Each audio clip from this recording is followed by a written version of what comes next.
2024 புத்தாண்டு ஆசீர்வாத கூட்டம்.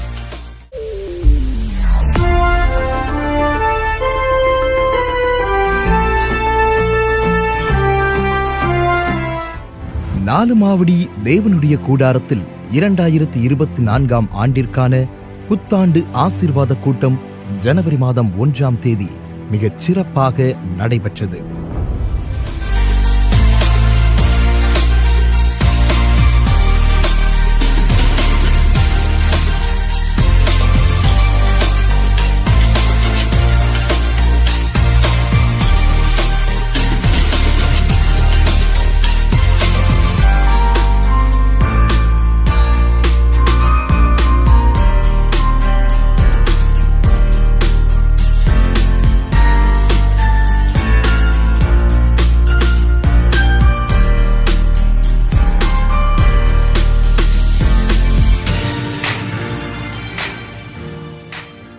இந்த 2024 ஆண்டு எப்படி இருக்க போகிறதோ, தேசத்தில் என்ன சம்பவிக்க போகிறதோ, என் வாழ்வில் ஒரு ஆசீர்வாதம் உண்டாகுமோ என்ற ஏக்கத்துடனும் எதிர்பார்ப்புடனும் திரள் கூட்ட மக்கள் வெள்ளத்தினால் ஏற்பட்ட பல்வேறு சிரமங்களுக்கு மத்தியிலும் தேவனுடைய கூடாரத்திற்கு கூடி வந்தனர்.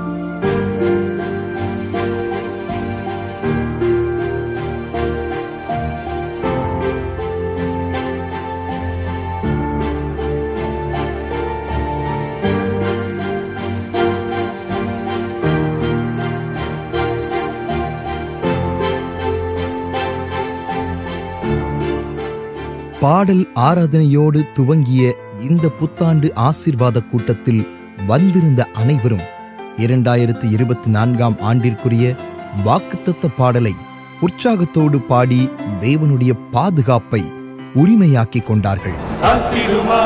என்னை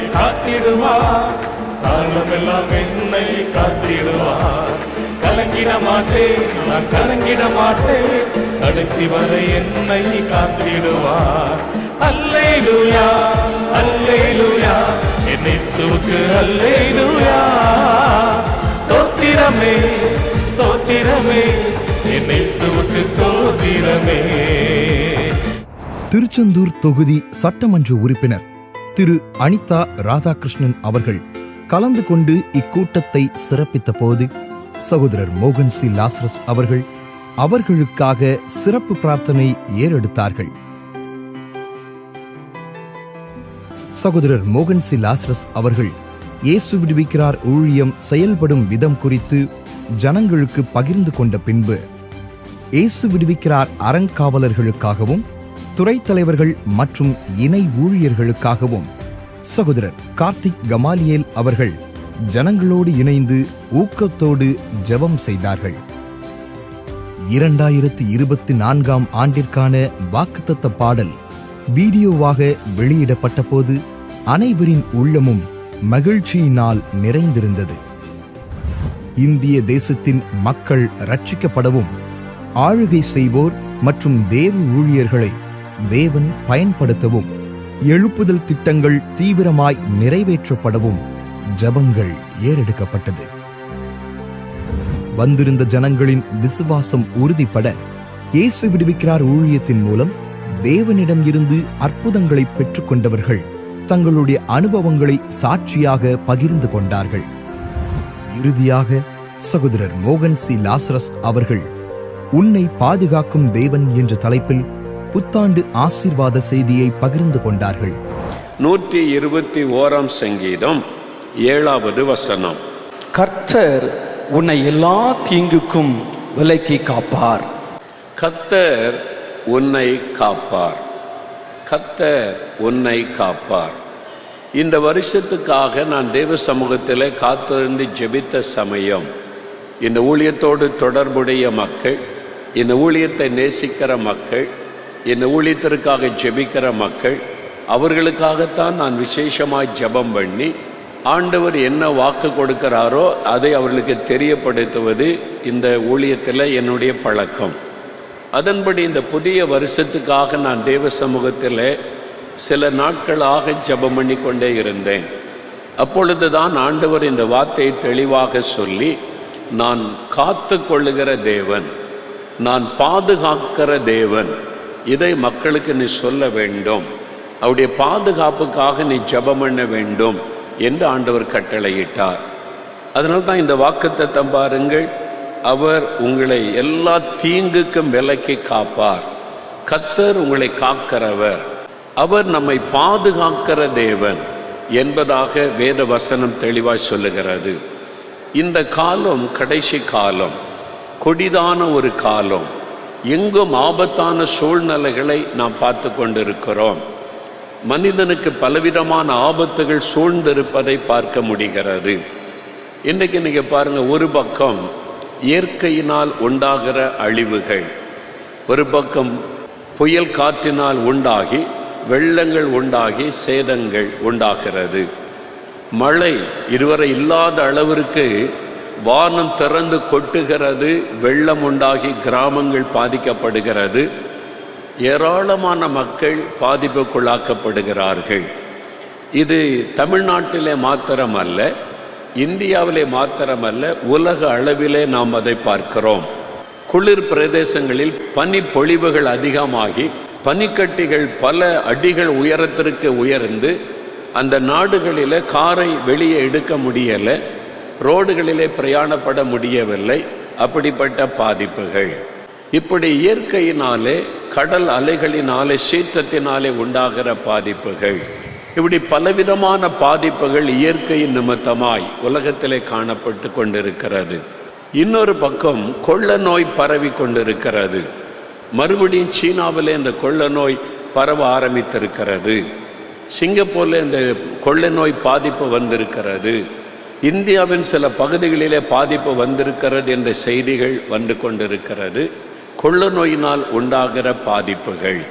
இன்னொரு பக்கத்தில் பஞ்சம் பல தேசங்களை இன்றைக்கு கவ்வி பிடிக்க ஆரம்பித்திருக்கிறது. வளர்ந்த நாடுகள், செல்வ செழிப்பான நாடுகளிலே கூட இன்றைக்கு பஞ்சங்கள் தோன்ற ஆரம்பித்து மக்கள் ஒரு துண்டு ரொட்டிக்காக கீவில் நிற்கிற அபல நிலை காணப்படுகிறது. ஒரு பக்கம் பஞ்சம், இன்னொரு பக்கத்தில் யுத்தம். பாருங்க, ரஷ்யா உக்ரைன் யுத்தம் இன்னும் முடிவடையவில்லை. இஸ்ரேல் தேசத்தில் உண்டாகிற ஹமாஸ் தீவிரவாத அமைப்போடு நடக்கிற யுத்தம் நீடித்து கொண்டே இருக்கிறது. இன்னும் சில தேசங்களிலே உள்நாட்டு யுத்தங்கள் நடைபெற்று கொண்டிருக்கிறது. மக்கள் எப்பொழுதும் பயத்திலே வாழ்கிற ஒரு சூழ்நிலை. மனிதர்கள் விஞ்ஞானம் என்கிற பெயரில் கொடிய இந்த கொள்ள நோயை கொண்டு வருகிற கிருமிகளை உருவாக்கி கொண்டிருக்கிறாங்க.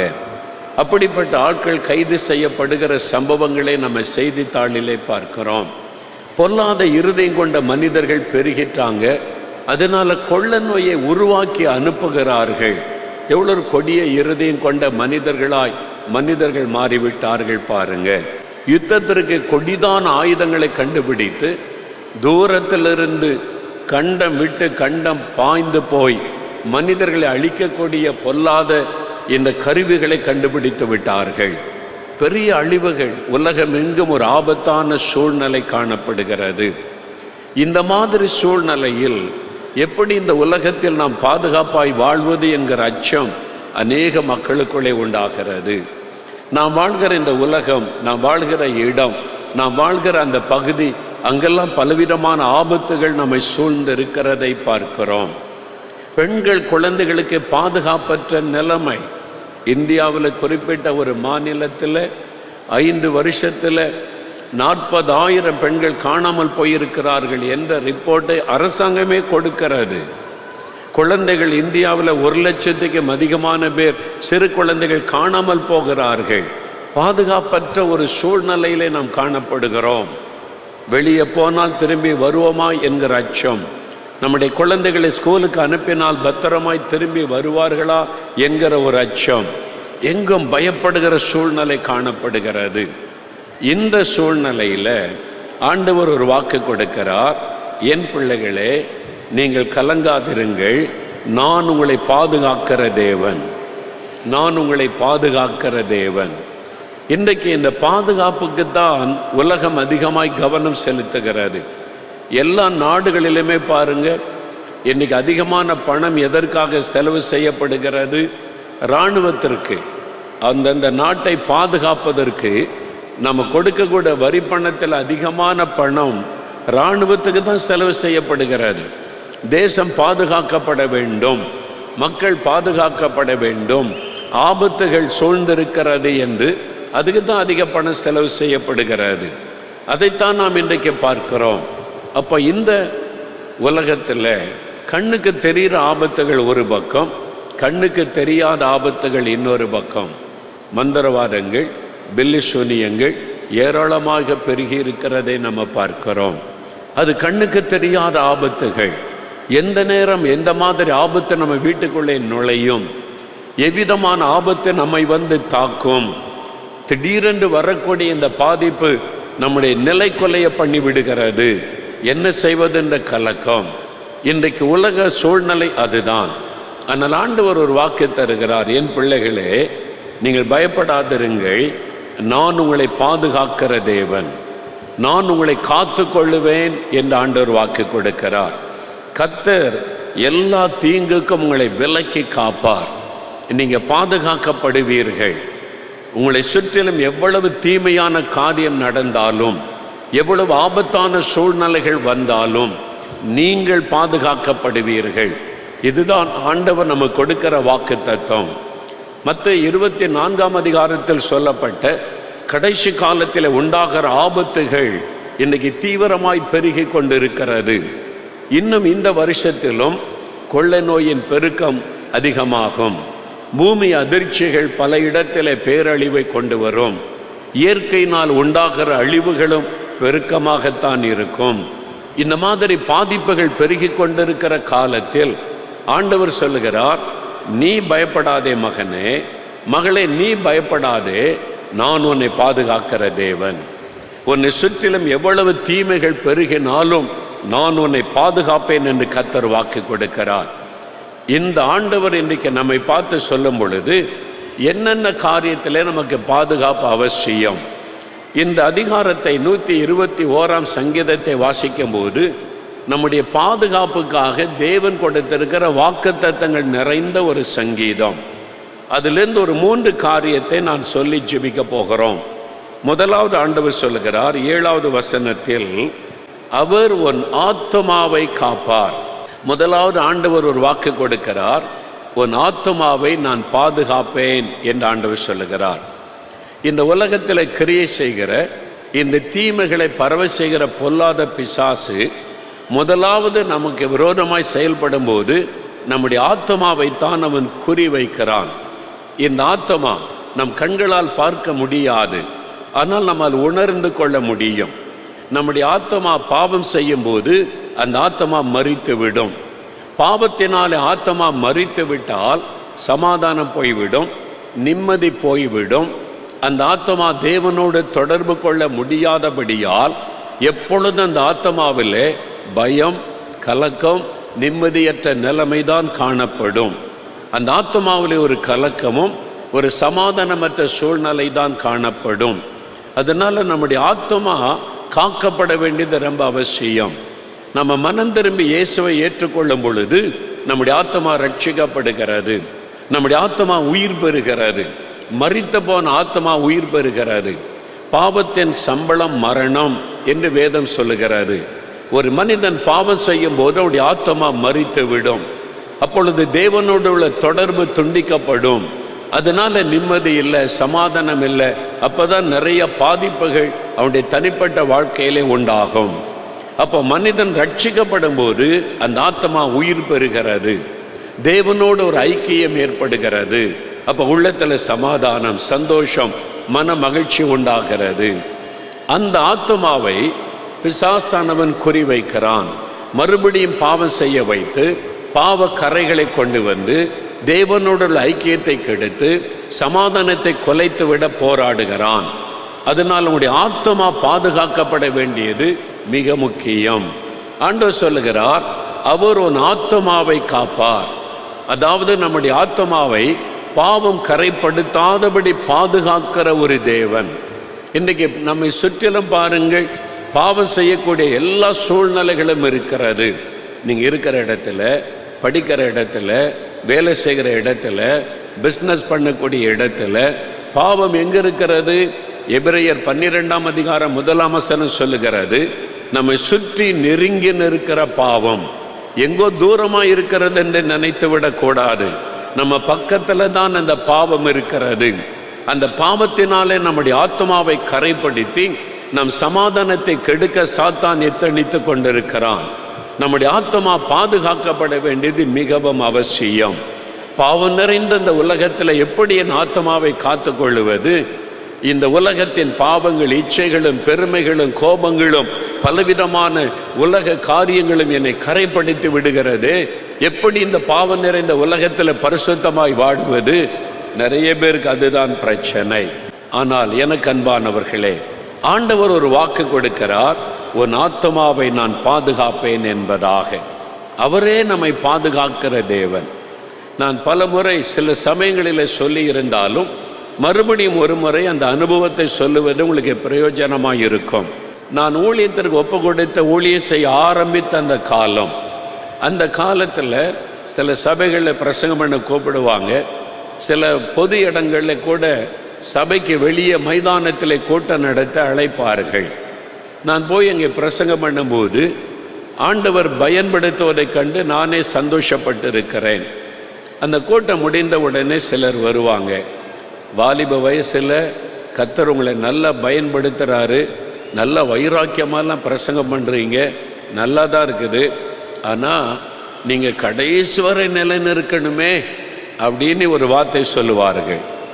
கடைசி வரை நிலைநிற்கணுமே, வாலிப வயசில் உற்சாகமாக செய்கிறீங்க, நல்லது தான் அப்படின்னு ஒரு வார்த்தை சொல்லுவார்கள். இது 1-2 இடத்துல அல்ல, நான் போன பல இடங்களில் விதவிதமான மக்கள் வந்து பேசும்போது யாராவது ஒருவர் இந்த வார்த்தையை சொல்லுவார்கள். அந்த வார்த்தையை கேட்க கேட்க எனக்குள்ளே ஒரு சந்தேகம் எழும்ப ஆரம்பித்தது. என்னுடைய விசுவாசத்திலே ஒரு பாதிப்பு ஏற்பட ஆரம்பித்தது. அப்படின்னா நான் பரிசுத்தமாக வாழ முடியாதா? கடைசி வரை நான் ஆண்டவருக்காய் வாழ முடியாதா? நான் ஆண்டவரை விட்டு பின்வாங்கி விடுவேனா? நான் ஆண்டவரை விட்டு விழுந்து போய் விடுவேனா? இந்த மாதிரி ஒரு எண்ணம் உண்டாக ஆரம்பித்தது. சாத்தானுடைய தந்திரமே நம்முடைய விசுவாசத்தை உடைப்பது. உன்னால் வாழ முடியாது, கடைசி வரை ஆண்டவருக்காகலாம் நிற்க முடியாது, உன்னால் இந்த சூழ்நிலையில் ஆண்டவருக்கு பிரியமாக வாழலாம் முடியாது. இந்த எண்ணத்தை நமக்குள்ளே விதைப்பதிலே சாத்தான் ரொம்ப கவனமாக இருக்கிறான். அதே மாதிரி எனக்குள்ளே என் விசுவாசத்திலே ஒரு அசைவு வந்து விட்டது. எனக்குள்ளே பல கேள்வி, சில சமயத்தில் சோர்வு உண்டாகும். ஒரு பக்கம் நான் ஊழியம் செய்து கொண்டிருந்தாலும் இன்னொரு பக்கத்தில் என் உள்ளத்திலே ஒரு அவிசுவாசத்தினுடைய அசைவு உண்டானது. அந்த சூழ்நிலையில தான் ஒரு சமயம் கன்னியாகுமரி மாவட்டத்தில் ஒரு கூட்டத்தை முடித்து இரவு நேரத்தில் நாங்கள் நாகர்கோயில் பஸ் ஸ்டாண்டு வந்து சேருவோம். ராத்திரி 12 மணி 1 மணிக்கு வருவோம். அதன் பிறகு அதிகாலையில் 6 மணிக்கு அங்கேருந்து நேசரத்துக்கு பஸ்ஸு, அதில் ஏறி எங்கள் ஊருக்கு வருவோம். அப்போ நாங்கள் ஒரு டீமாக 10-15 பேர் போவோம் ஊழியத்திற்காக. நாகர்கோயில் வந்த உடனே இந்த பிளாட்ஃபார்மில் நியூஸ் பேப்பர் விரித்து படுத்திருப்போம். காலையில் பஸ் வந்த உடனே எழும்பி அதில் புறப்பட்டு வருவோம். ஒரு சமயம் அதே மாதிரி நாங்கள் தூக்கத்தை விட்டு எழுந்து இன்னும் கொஞ்ச நேரத்தில் பஸ் வந்துவிடும் என்று நாங்கள் அந்த பஸ் ஸ்டாண்டில், நாகர்கோயில் பஸ் ஸ்டாண்டில் நாங்கள் காத்து நிற்கிறோம். நாங்கள் 4-5 பேர் வட்டமாய் நின்று பேசி கொண்டிருந்தோம். அப்பொழுது திடீரென்று ஒரு வயதான தகப்பனார் வந்தார். வெள்ளை ஒரு முடி, வெள்ளை தாடி வைத்திருந்தார். வயதான தகப்பனார் வந்தவர் நேராக வந்து என்னை பார்த்து பேச ஆரம்பித்தார். தம்பி என்று சொல்லி என்னோடு பேச ஆரம்பித்தார். நான் அவர் பேசுவதை கவனிக்க ஆரம்பித்தேன். அவர் என்னோடு பேசினதுனால இவங்க அண்ணனுக்கு தெரிஞ்ச ஆள் போலன்னு மற்றவங்கெல்லாம் ஒதுங்கிட்டாங்க. அவர் என்கிட்ட பேசிக்கொண்டே இருந்தார். அவர் யாருன்னே எனக்கு தெரியாது, இதுக்கு முன்னாலேயும் பார்த்ததில்லை, இன்றைக்கு வரைக்கும் அதுக்கு பிறகு நான் அவரை பார்த்ததே இல்லை. ஆனால் என்கிட்ட அன்பாக பேசுகிறார், கரிசனையாக பேசுகிறார், ஒரு கனிவாய் பேசுகிறார். நீங்கள் யாருன்னு கேட்கணும்னு எனக்கு தோணுது, ஆனால் கேட்க முடியவில்லை. அவர் பேசுகிறதையே நான் கையை கட்டி கொண்டு கேட்டுக்கொண்டே இருக்கிறேன். அவர் பேச பேச என் இருதயத்தில் ஒரு சந்தோஷம், களிபுறுதல் வருகிறது. ஏதோ ஒன்று நடக்கிறது என்பதை மட்டும் என்னால் விளங்கி கொள்ள முடிகிறது. ஊழியத்தை குறித்து என்கிட்ட பேசிக்கொண்டே இருந்தார். அவர் பேசுவதெல்லாம் கேட்டுக்கொண்டே இருந்தேன். கிட்டத்தட்ட ஒரு அரை மணி நேரம் இருக்கும். அதன் பிறகு பஸ் வந்து விட்டது. என் கூட வந்து எல்லாரும் பஸ்ஸில் ஏறிட்டாங்க. அவங்களாம் கூப்பிட்டு, அண்ணே பஸ்ஸு புறப்பட போது வாங்கன்னு சொன்னாங்க. அப்போ அந்த தகப்பனார் நேரம் என்னுடைய தோளில் தன்னுடைய வலது கரத்தை வைத்தார். என்னை ஃபேஸ் டு ஃபேஸ் என் கண்ணை பார்த்து சொன்னார், தம்பி, இந்த வாலிப நாட்களில் கர்த்தர் உங்களுடைய ஊழியத்திற்காக தெரிந்து கொண்டிருக்கிறார். யோசேப்பை காத்து கொண்ட கர்த்தர் உங்களையும் காத்து கொள்ளுவார் அப்படின்னு சொல்லிட்டு, அதான் அவர் கடைசியாக சொன்ன வார்த்தை. அந்த வார்த்தை சொல்லிவிட்டு அப்படியே கடந்து போய்விட்டார். இன்றைக்கு வரைக்கும் நான் அவரை பார்த்ததில்லை. அவர் யார் என்றும் எனக்கு தெரியாது. ஆனால் பஸ்ஸில் நான் ஏறி உட்கார்ந்து பிரயாணப்பட்டு வந்தபோது என் மனதில் அந்த வார்த்தை தொனித்து கொண்டே இருந்தது. யோசேப்பை காத்து கொண்டு கர்த்தர் உன்னையும் காத்து கொள்ளுவார். யோசேப்பை காத்து கொண்டு கர்த்தர் உன்னையும் காத்து கொள்ளுவார். திரும்ப திரும்ப அந்த வார்த்தை தொனித்தது. என் எலும்புகள், நரம்புகள், என்னுடைய டிஷ்யூக்கள் எல்லாம் அந்த வார்த்தை அப்படியே தொனித்ததை என்னால் உணர முடிந்தது. எனக்குள்ளே ஒரு மாற்றத்தை அது உண்டாக்கினார். அந்த வசனத்தையே நான் திரும்ப திரும்ப அந்த வார்த்தையை சொல்லி கொண்டிருந்தேன். யோசேப்பை காத்து கொண்ட கர்த்தர் என்னையும் காத்து கொள்ளுவார். அவர் ஏன் அப்படி சொல்ல வேண்டும் என்று எண்ணி நான் மறுபடியும் ஆதியாகமம் 39ஆம் அதிகாரத்தில் யோசேப்பை குறித்து சொல்லப்பட்ட காரியத்தை நான் வாசித்தேன். யோசேப்புக்கு அவன் வேலை செய்த இடத்துல ஒரு பாவ சோதனை வருகிறது. அவர் இந்த பாவத்துக்கு விலகி ஓடினார். யோசேப்பை கர்த்தர் காத்து கொண்டார். விலகி ஓடினார் என்று எழுதப்பட்டிருக்கிறார். அவர் பாதுகாக்கப்பட்டார். அந்த சோதனை வந்தது, அதில் விழுந்து விடாதபடி பாதுகாக்கப்பட்டார். அந்த செய்தியை நான் வாசித்தேன். நான் அதுவரைக்கும் எண்ணினேன், யோசேப்பு பாவத்துக்கு விலகி ஓடினதுனால கர்த்தர் யோசேப்போட கூட இருந்து அவரை ஆசீர்வதித்தார் என்பதாக. ஆனால் ஆவியானவர் சொன்னார், இல்லை, நீ ஒழுங்கா வேதத்தை வாசித்து பார். 2ஆம் வசனத்தில் சொல்லப்பட்டிருக்கிறது, ஆதியாகமம் 39:2 கர்த்தர் யோசேப்போட கூட இருந்தார். 12ஆம் வசனத்தில் சொல்லப்பட்டிருக்கிறது, யோசேப்பு பாவத்துக்கு விலகி ஓடினான் என்பதாய். அப்போ ஆவியானவர் எனக்கு தெளிவுபடுத்தினார், அவன் பாவத்துக்கு விலகி போடினதுனால கர்த்தர் அவனோடு இருக்கவில்லை, கர்த்தர் அவனோடு இருந்ததுனால பாவத்துக்கு விலகி ஓட முடிந்தது. கர்த்தர் கூட இருந்து பாதுகாத்தார். இந்த வார்த்தை தான் என் உள்ளத்தை ஆழமாய் தொட்டது. அப்ப ஆண்டவர் பேசினார், யோசேப்பை காத்து கொண்ட கர்த்தர் நான் உன்னை காத்து கொள்ளுவேன். 45 ஆண்டுகளுக்கு முன்னால கர்த்தர் பேசினார். 45 ஆண்டுகளை கடந்து வந்திருக்கிறேன். பாவ சோதனைகள், பலவீனங்கள், போராட்டங்கள், நெருக்கங்கள், நிந்தைகள், சோர்வுகள், எத்தனையோ விதமான காரியம் வந்த போதிலும் ஆண்டவர் என்னை விட்டு விலகவும் இல்லை, என்னை கைவிடவும் இல்லை, ஆண்டவர் என்னை விட்டு கொடுக்கவும் இல்லை. இதுவரை பாதுகாத்து நடத்தி வந்திருக்கிறதை நான் பார்க்கிறேன்.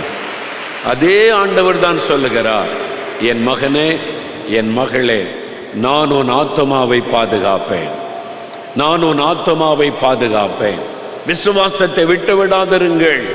சாத்தான் சொல்லுவான், உன்னால பரிசுத்தமாய் வாழ முடியாது என்று.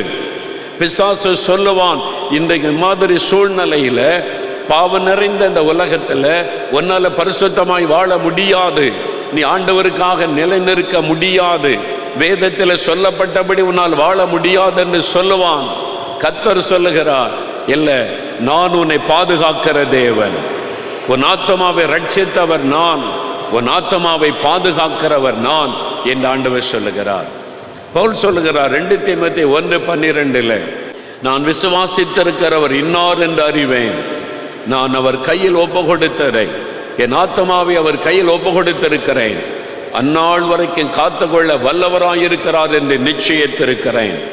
நீங்களும் சொல்லலாம், ஆண்டவர் என்னை கடைசி வரை காத்துக்கொள்ளுவார். அல்லேலூயா. எத்தனை சோதனைகள் வந்தாலும், எத்தனை பாவ போராட்டங்கள் வந்தாலும், சாத்தான் எத்தனை விதமான பாவ கண்ணிகளை வைத்தாலும், ஆண்டவர் உங்களை பாதுகாக்கிற தேவனாயிருக்கிறார். இந்த ஆண்டு முழுவதும் மாத்திரம் அல்ல, உங்களுடைய வாழ்நாள் முழுவதிலும் உங்களுடைய ஆத்மாவை கர்த்தர் பாதுகாப்பார். யோசேப்பை காத்து கொண்ட கர்த்தர் உங்களையும் காத்து கொள்ளுவார். அதனால சூழ்நிலைகளை கண்டு சோர்ந்து போகாதங்க, அதை விசுவாசிங்க. இரண்டாவது 121ஆம் சங்கீதம் 8வது வசனத்தை வாசிக்க கேட்போம். கர்த்தர் உன் போக்கையும் உன் வரத்தையும் இது முதற்கொண்டு என்றென்றைக்கும் காப்பார். அவர் நம்முடைய ஆத்துமாவை மாத்திரம் காக்கிறவர் அல்ல, அவர் உன் போக்கையும் வரத்தையும் இது முதற்கொண்டு என்றென்றைக்கும் காப்பார்.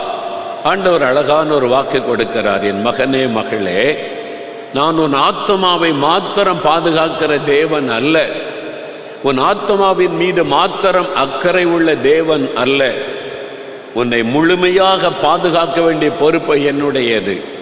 உன்னுடைய போக்கிலும் வரத்திலும் உன்னை பாதுகாப்பேன் என்று ஆண்டவர் சொல்லுகிறார்.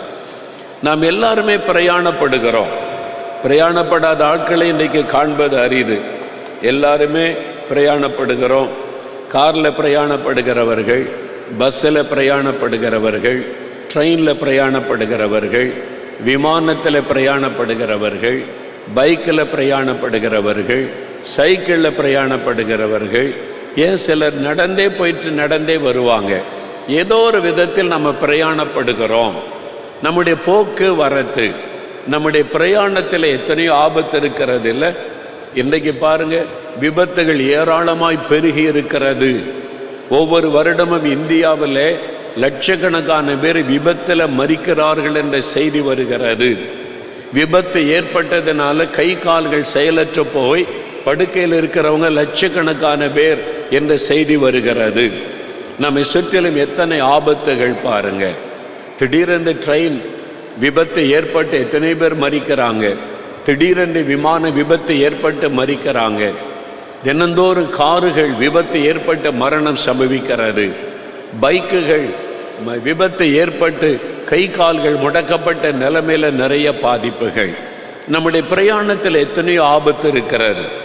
ஆண்டவர் சொல்லுகிறார், கர்த்தர் உன் போக்கையும் வரத்தையும் பாதுகாப்பார். நீங்கள் எல்லாம் பிரயாணப்பட்டு வந்திருக்கிறீங்க. ஒன்று பஸ்ஸில் வந்திருக்கணும், அல்லது வேனில் வந்திருக்கணும், அல்லது காரில் வந்திருக்கணும், அல்லது பைக்கில் வந்திருக்கணும். சிலர் விமான பிரயாணத்தில் வந்திருக்கிறீங்க, சிலர் திருநெல்வேலி தூத்துக்குடி வரைக்கும் ட்ரெயினில் வந்திருக்கிறீங்க. திரும்பி போகணும் மறுபடியும். போக்கு வரத்து நம்ம பிரயாணப்படும் போது இந்த ஆபத்துகளுக்கு மத்தியில் தேவன் வாக்கு கொடுக்கிறார், நான் உன்னை பாதுகாப்பேன், போக்கு வரத்தில் உன்னை பாதுகாப்பேன். அல்லேலூயா. எங்களை மாதிரி ஊழியக்காரங்களை எடுத்தீங்கன்னா வாழ்க்கையில் பாதி நாட்கள் பிரயாணம்தான். பாதி நாட்கள் பிரயாணத்திலேயே போய்விடும். பலவிதமான பிரயாணம், காரில், பஸ்ஸில், ட்ரெயினில், விமானத்தில், நிறைய பிரயாணங்கள் தான். நிறைய சமயம் கர்த்தர் பாதுகாத்ததை நான் நினைவு கூறுகிறேன். இந்த வசனத்தை தியானிக்கும் போது எனக்கு ஞாபகத்தில் வந்தது. ஒரு 30 வருஷத்துக்கு முன்னால் நினைக்கிறேன், அநேக வருஷத்துக்கு முன்னால் ஒரு சமயம் நான் ஒரு வார காலம் ஊழியத்திற்கு போய்விட்டு வீட்டுக்கு திரும்பினேன். வீட்டில் வந்தால் நிறைய கடிதங்கள், ஜெப குறிப்புகளோட கடிதங்கள் வரும். ஜனங்கள் ஜெபத்துக்காக எழுதியிருப்பாங்க. அந்த கடிதங்களெல்லாம் பிரித்து ஃபைலில் வச்சு நான் வந்த உடனே என்கிட்ட தருவாங்க. அந்த கடிதங்களை வாசித்து ஜெபம் பண்ணுவது பழக்கம். ஒரு சமயம் நான் ஒரு வாரம் ஊழியத்தை முடிச்சுட்டு வந்தேன். அப்போ ஒரு ஃபைல் என்கிட்ட கொடுத்தாங்க. அதில் நிறைய கடிதங்கள், ஜனங்கள் ஜெபத்துக்காக எழுதின கடிதங்கள் இருந்தது. நான் அதை வாசித்து ஜெபிக்க வேண்டும். அப்பொழுது நான் வந்த உடனே நாலுமாவடியிலிருந்து திருநெல்வேலிக்கு ஒரு ஊழிய காரியமாய் போக வேண்டியதாக இருந்தது. நான் காரிலே பிரயாணப்பட்டேன். அப்பொழுது ஒரு அம்பாசிடர் கார் இருந்தது. முன்னால் டிரைவர் ஓட்டி கொண்டு போனார். நான் பின் சீட்டில் உட்கார்ந்து இந்த கடிதங்களை வாசித்து ஜெபம் பண்ணி கொண்டே வந்தேன். குனிந்து ஜெபித்து கொண்டு ஒவ்வொரு கடிதமாக வாசித்து ஜெபித்து கொண்டே வந்தேன். கிட்டத்தட்ட ஒரு அரை மணி நேரம் இருக்கும். அரை மணி நேரம் அப்படியே குனிந்தே ஜெபித்து கொண்டிருந்ததுனால முதுகில் லேசாக வலி ஏற்பட்டார். அதனால் குனிந்து ஜெபித்து கொண்டிருந்தேன்னா அப்படியே நிமிர்ந்து நான் உட்கார்ந்த உடனே பார்த்தால் எங்களுடைய கார் ராங் சைடில் போகுது. லெஃப்டில் போக வேண்டிய கார் ரைட்டில் போகுது. இங்கேருந்து திருநெல்வேலி போகிற வழியில் அங்கேருந்து ஒரு பெரிய அரசாங்க பேருந்து வேகமாக ஸ்பீடாக வருது. ஏன்னா வேறு டிராஃபிக் இல்லை, அது வேகமாக அந்த பஸ் வருது. அந்த பஸ்ஸை எதிர்த்து எங்கள் கார் போகிறது. ஒரு பெரிய விபத்து உண்டாக போகிறது, பெரிய ஒரு ஆபத்து. ஏன்னா காரு நேராக வலது பக்கம் பஸ்ஸை எதிர்த்து போகிறாரு. நாங்கள் தான் ராங் சைடில் போயிருக்கிறோம். ஏன் ராங் சைடில் கார் போகுதுன்னு நான் பார்த்தா டிரைவர் தூங்குறார். நல்லா தூங்கி கொண்டு இருந்தார். நான் டக்குன்னு அவரை தட்டி எழுப்பினோன்னா எழும்பி காரை உடனே அப்படின்ற நேரத்துக்குள்ள ஆண்டவர் பாதுகாத்தார். அப்படின்ற நேரம் விட்டுருந்தா காரு நொறுங்கி போயிருக்கோம், அன்றைக்கே ஓட்ட முடிஞ்சு போயிருக்கோம். கண்ணிமை நேரத்தில் தேவன் பாதுகாத்தார். இந்த மாதிரி பல அனுபவங்கள். ஒரு சமயம் தென்கொரியாவுக்கு நாங்கள் போயிட்டு டீமாக சாம் ஜபத்தர் அண்ணன் இன்னும் சில ஊழியர்கள் டீமாக திரும்பி கொண்டு இருந்தோம். தென்கொரியாவிலேருந்து விமானத்தில் சிங்கப்பூர் அந்த விமானம் வந்து அங்கிருந்து நாங்கள் இந்தியாவுக்கு வர வேண்டும். விமானம் வந்து 30,000 அடி உயரத்தில் பறந்து கொண்டு இருக்கிறது. அந்த ஸ்க்ரீன் வச்சுருப்பாங்க விமானத்தில். அந்த பெரிய விமானங்கள் வெளிநாட்டு பிரயாணம் போகும்போது அந்த ஸ்க்ரீனில் அந்த விமானம் எவ்வளோ உயரத்தில் பறக்கிறது, எவ்வளோ ஸ்பீடில் பறக்கிறது என்பதெல்லாம் அந்த ஸ்க்ரீனில் வந்துக்கிட்டே இருக்கும், காண்பிக்கும். பார்த்தா 30,000 அடி உயரத்தில் விமானம் பறக்கிறது. அங்கேருந்து சிங்கப்பூருக்கு வந்து கொண்டு இருக்கிற விமானம் எனக்கு நல்ல ஞாபகம் இருக்கிறது. அதை பார்த்து கொண்டு இருந்தேன். திடீரென்று அந்த விமானம் அப்படியே தடன்னு கீழே இறங்க ஆரம்பித்தது. செயலற்ற அப்படியே விழுந்தா எப்படி இருக்கும் ஒரு விமானம், இப்படியே ஆடிக்கிட்டே இறங்குது கீழே. நான் பார்த்தேன். அப்படின்ற நேரத்துக்குள்ள 10,000 அடி கீழே இறங்கி விட்டது. நான் அந்த ஸ்க்ரீனில் பார்க்குறேன், டக்குன்னு மாறி 20,000 அடி உயரத்தில் விமானம் பறக்கிறதே இது காண்பிக்கிறது. அந்த கொஞ்ச நேரத்தில் விமானத்துக்குள்ள எல்லாருக்குள்ள மரண பயம், இருதயமே வெளியே வந்துட்ட மாதிரி ஒரு உணர்வு. அவ்வளோதான், விமானம் தரையை நோக்கி விழுந்து கொண்டு இருக்கிறது. அதைத்தான் உணர முடிந்தது. ஏன்னா 10,000 அடி தடன்னு இறங்கிட்டு. எல்லாருக்குள்ள ஒரு பயம், எல்லாருக்குள்ள ஜெபம், இருதயமே வெளியே வந்துட்ட மாதிரி இருந்தது. திடீரென்று 20,000 அடி உயரத்தில் விமானம் டக்குன்னு நின்று பறக்க ஆரம்பித்தது. கொஞ்சம் கொஞ்சமாக மேல் எழும்ப ஆரம்பித்தார். நாங்கள்லாம் பேசுகிறதுக்கே பல நிமிஷ நேரம் ஆச்சு. இன்னும் கொஞ்ச நேரம் ஆயிருந்தால் அவ்வளோதான். அந்த மாதிரி ஒரு ஆபத்தான சூழ்நிலை. காரு ரோட்டில் போகிறோம், ஒரு பிரச்சனை வந்தால் ஓரமாக நிறுத்தி சரி பண்ணலாம். விமானம் மேலே பறக்கும்போது சரியில்லைன்னா எங்கே நிறுத்துறது?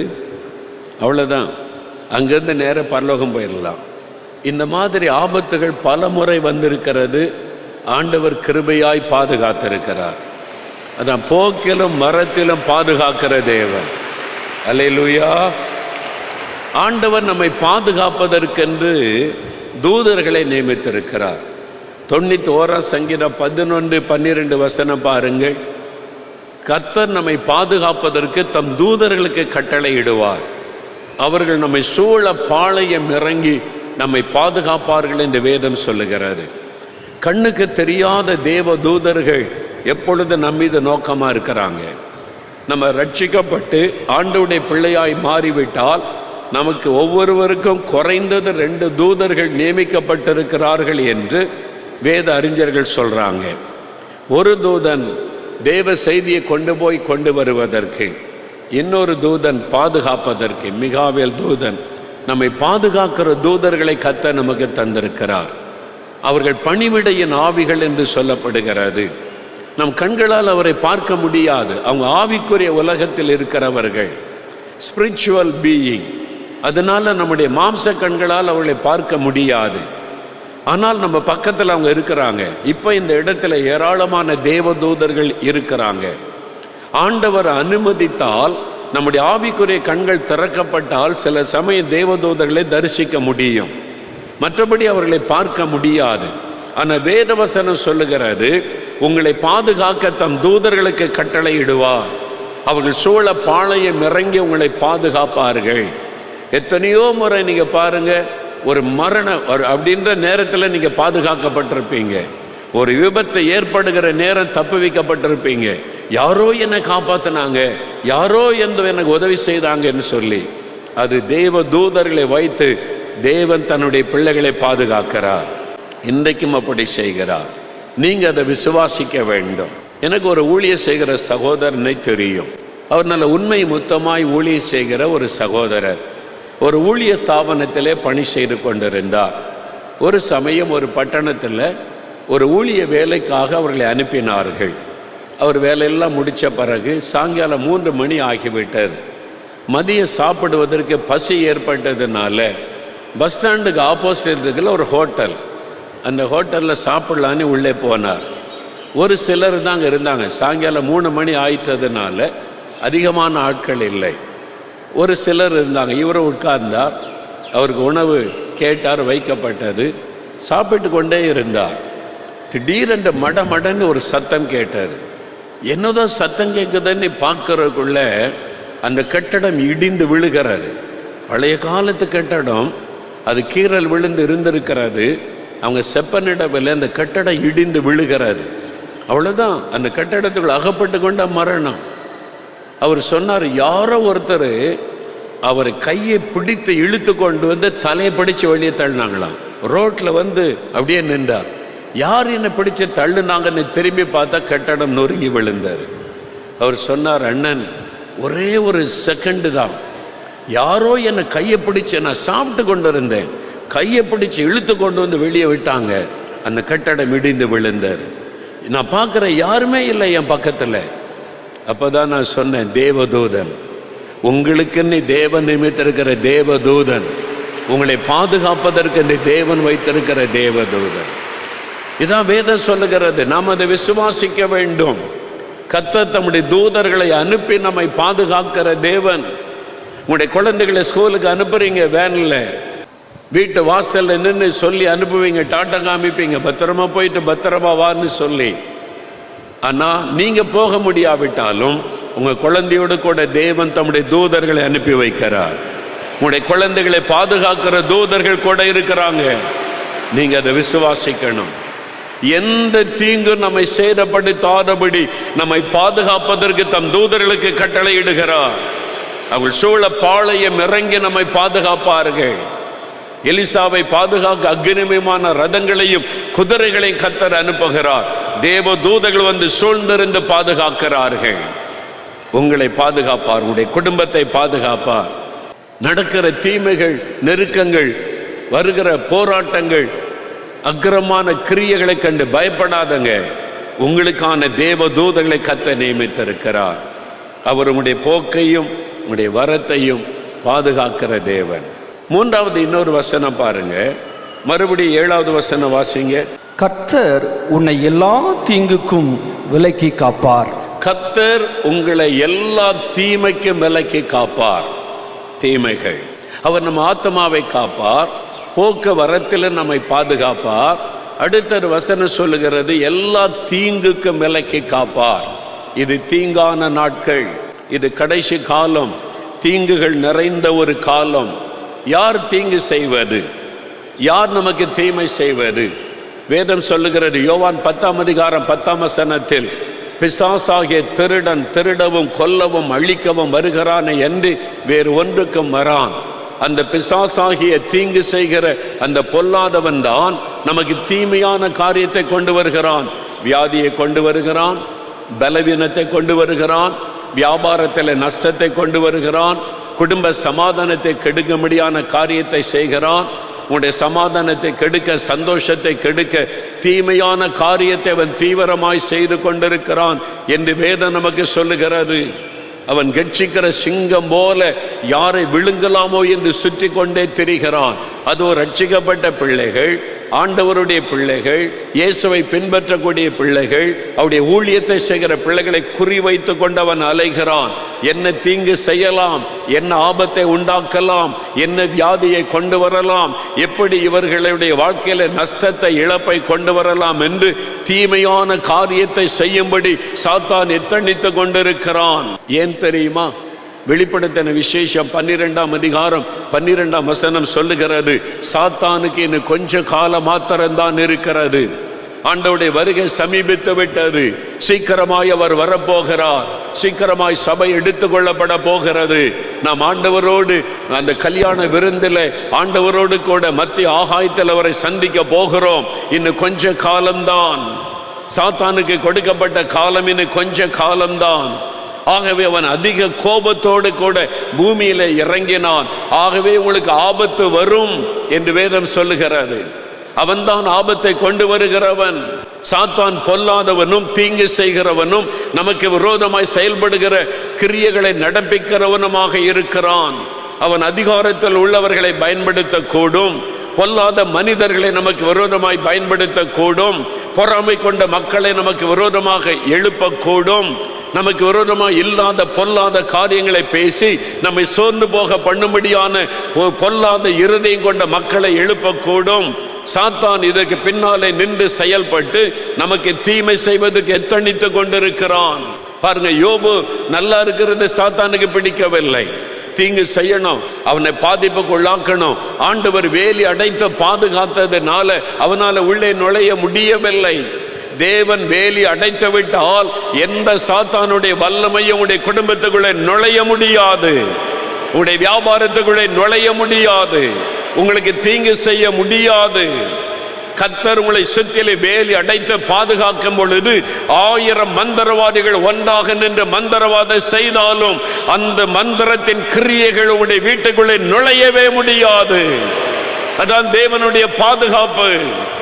அவர் நம்மை பாதுகாக்கிற ஒரு தேவன், எந்த தீங்கும் அணுகாதபடி பாதுகாக்கிற தேவன்.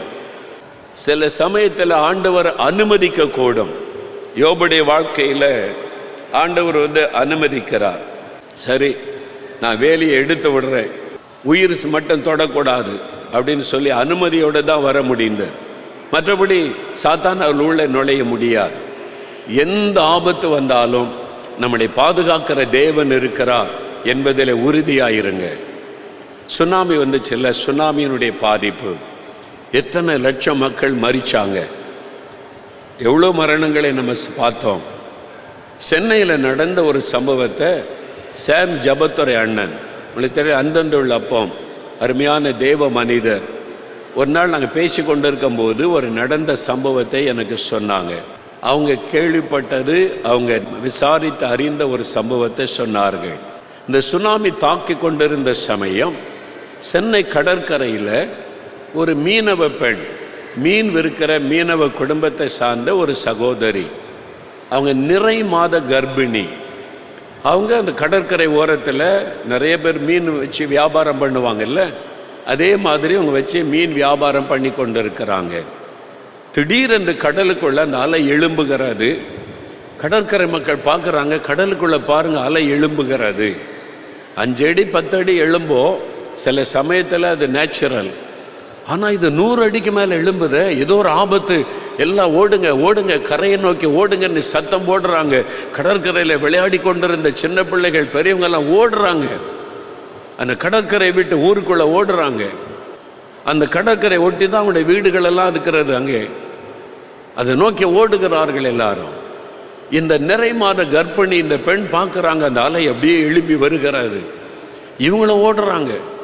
அவங்க நிறை மாத கர்ப்பிணியாக இருந்ததுனால ஓட முடியல மற்றவங்கள மாதிரி. மற்றவங்களாம் அவ்வளோ தூரம் ஓடிட்டாங்க, இவங்களால் ஓட முடியாமல் களைத்து போய் அவங்க திரும்பி பார்க்குறாங்க, அந்த அலை பயங்கரமாக எழுப்பி வருகிறது, 100 அடி உயரத்திற்கு பெரிய அளவில் எழுப்பி வருகிறது. அப்போ ஆண்டவரை நோக்கி கூப்பிட்டாங்க, ஆண்டவரே என்னால் ஓட முடியல, இந்த ஆபத்தில் என்னை காப்பாற்றுங்க அப்படின்னு ஒரு ஜெபம் பண்ணாங்க. அவங்க ஜெபித்த போது பாருங்க, அந்த அலை அப்படி எழும்பி வந்த அலை இந்த சகோதரி நிற்கிற இடத்துல வந்தபோது 2ஆக பிரிந்து 2 பக்கமாய் விலகி போனதாம். அல்லேலூயா. அந்த தண்ணீர் அப்படி 2ஆக பிளந்து பிரிந்து போனது. இவங்க ஓடிக்கொண்ட இந்த இடத்துல இந்த தண்ணீர் இல்லை, 2 பக்கம் தண்ணீரினுடைய தாக்கம், கடலினுடைய தாக்கம். இங்கே ஓடி போய் அந்த கரையில் நின்று பார்த்தா எல்லா இடமும் தண்ணீர். அவங்க சொல்லி இருக்கிறாங்க, செங்கடலை பிளந்து தன் ஜனத்தை நடத்தின தேவன் என்னை பாதுகாத்தார் என்று சொல்லி. இயற்கைக்கு மேற்பட்ட காரியத்தை ஆண்டவர் செய்வார். உங்களை பாதுகாக்க கர்த்தர் அற்புதங்களை செய்வார். உங்களுடைய வியாபாரத்துக்கு பாதுகாப்பு தேவை, உங்களுடைய குடும்பத்துக்கு பாதுகாப்பு தேவை, உங்களுடைய வேலைக்கு பாதுகாப்பு தேவை. இன்றைக்கு உலகம் ஆபத்தான சூழ்நிலை நோக்கி போய்கொண்டிருக்கிறது. வேலை நிரந்தரம் இல்லை, எப்பொழுது வேலை இழப்பு அறிவிப்பாங்களோ தெரியாது என்கிற சூழ்நிலை, பயம். என் வேலைக்கு என்ன பாதுகாப்பு இருக்கிறது, என் வருமானத்துக்கு என்ன பாதுகாப்பு இருக்கிறது. வியாபாரத்தில் பலவிதமான இப்பொழுது டாக்ஸுகள் போடப்படுகிறது, புதிய புதிய சட்டங்கள் வருகிறது, வியாபாரங்கள் முடக்கப்பட்டு போகிறது. என் வியாபாரத்துக்கு என்ன பாதுகாப்பு இருக்கிறது? வேலைக்கு பாதுகாப்பு இல்லை, வியாபாரத்தில் பாதுகாப்பு இல்லை, செய்கிற தொழிலுக்கு பாதுகாப்பு இல்லை, வாழ்கிற சூழ்நிலையில பாதுகாப்பு இல்லை. விதவிதமான சட்டங்கள், விதவிதமான காரியங்கள் அறிவித்துக் கொண்டு வந்து இருக்கிறார்கள். கொள்ள நோய் வருகிறதுன்னு சொல்றாங்க, பெரிய ஒரு அழிவு வருகிறது, இயற்கையினாலே பேரழிவு வருகிறதுன்னு சொல்றாங்க, ஒரு கொடிய பஞ்சம் வந்து கொண்டிருக்கிறதுன்னு சொல்றாங்க, பெரிய பெரிய பேங்குகள் எல்லாம் திவாலாகி கொண்டு இருக்கிறது, அதனால வேலை இழப்புகள் வந்து கொண்டிருக்கிறதுன்றாங்க. உலக அளவில் தீமையான செய்திகள் வந்து கொண்டிருக்கிறது. எப்படி நம்ம வாழ போகிறோம் என்ற அச்சத்தை உண்டாக்குகிற காரியம் நடந்து கொண்டிருக்கிறது. இந்த சூழ்நிலையில் ஆண்டவர் சொல்லுகிறார், என் மகனே, என் மகளே, நீ பயப்படாதே, நான் உன்னை பாதுகாக்கிற தேவன்.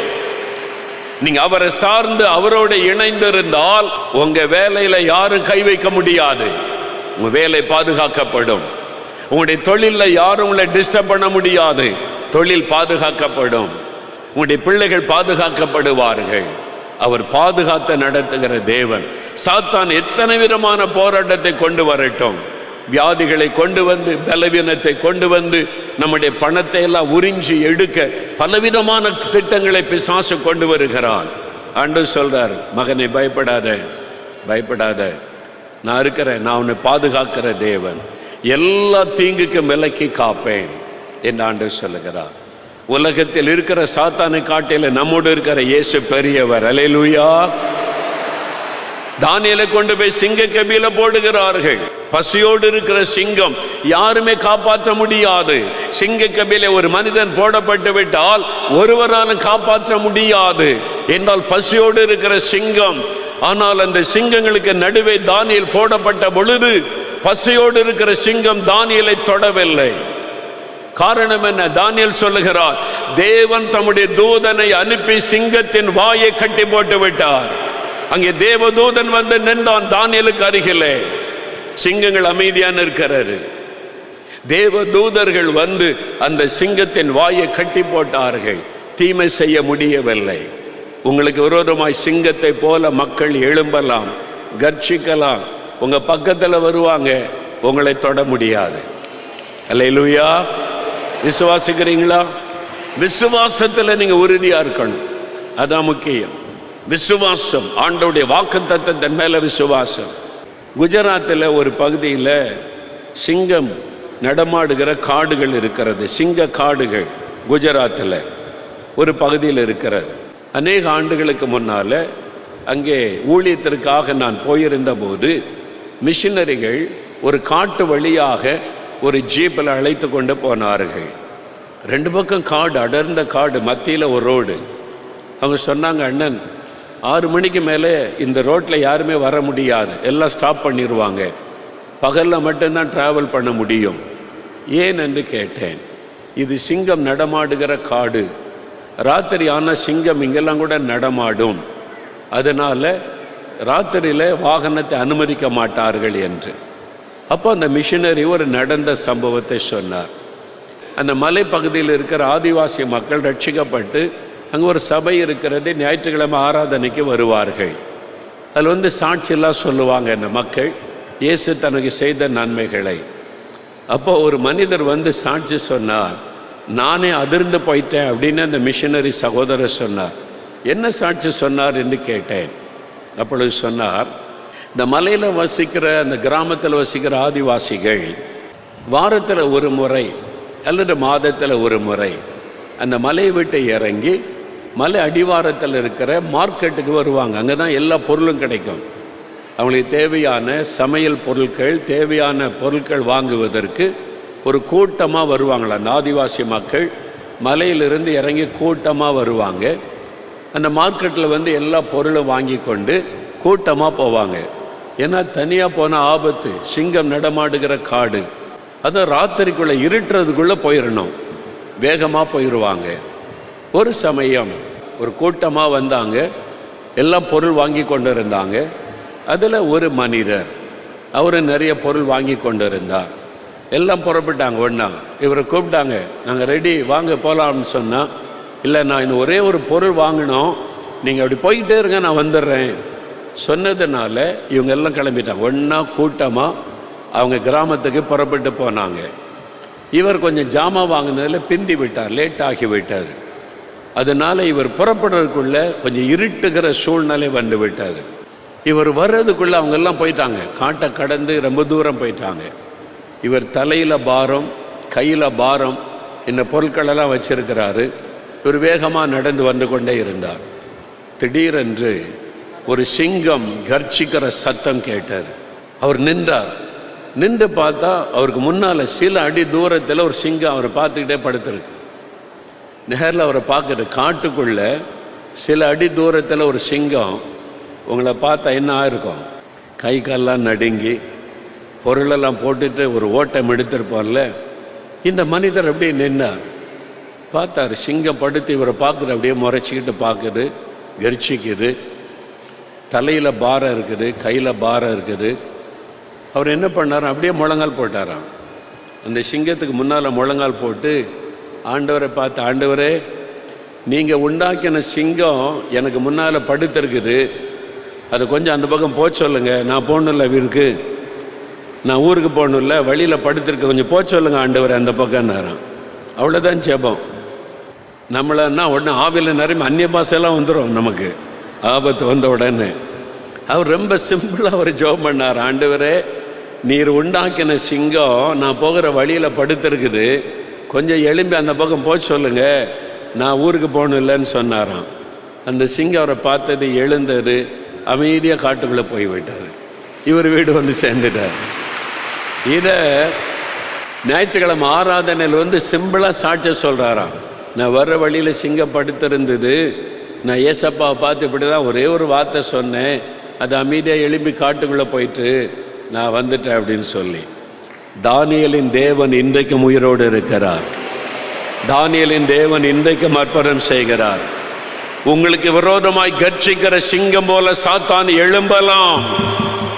அதனுடைய வாயை கட்டி போடுகிற தூதர்களை கர்த்தர் உங்களுக்காக வைத்திருக்கிறார். மந்திரவாதங்கள், பில்லி சூனியங்கள் எழும்பலாம். அந்த கிரியைகளை அழித்து போடுகிற ஒரு வல்லமையுள்ள ஆண்டவர் நம்மோடு கூட இருக்கிறார். எந்த தீங்கும் உங்களை சேரப்படுத்தாதபடி பாதுகாக்கிற தேவன். இன்றைக்கு ஆண்டவர் உங்களுக்கு வாக்கு கொடுக்கிறார். என் மகனே, மகளே, நான் உன்னை பாதுகாக்கிற தேவன்.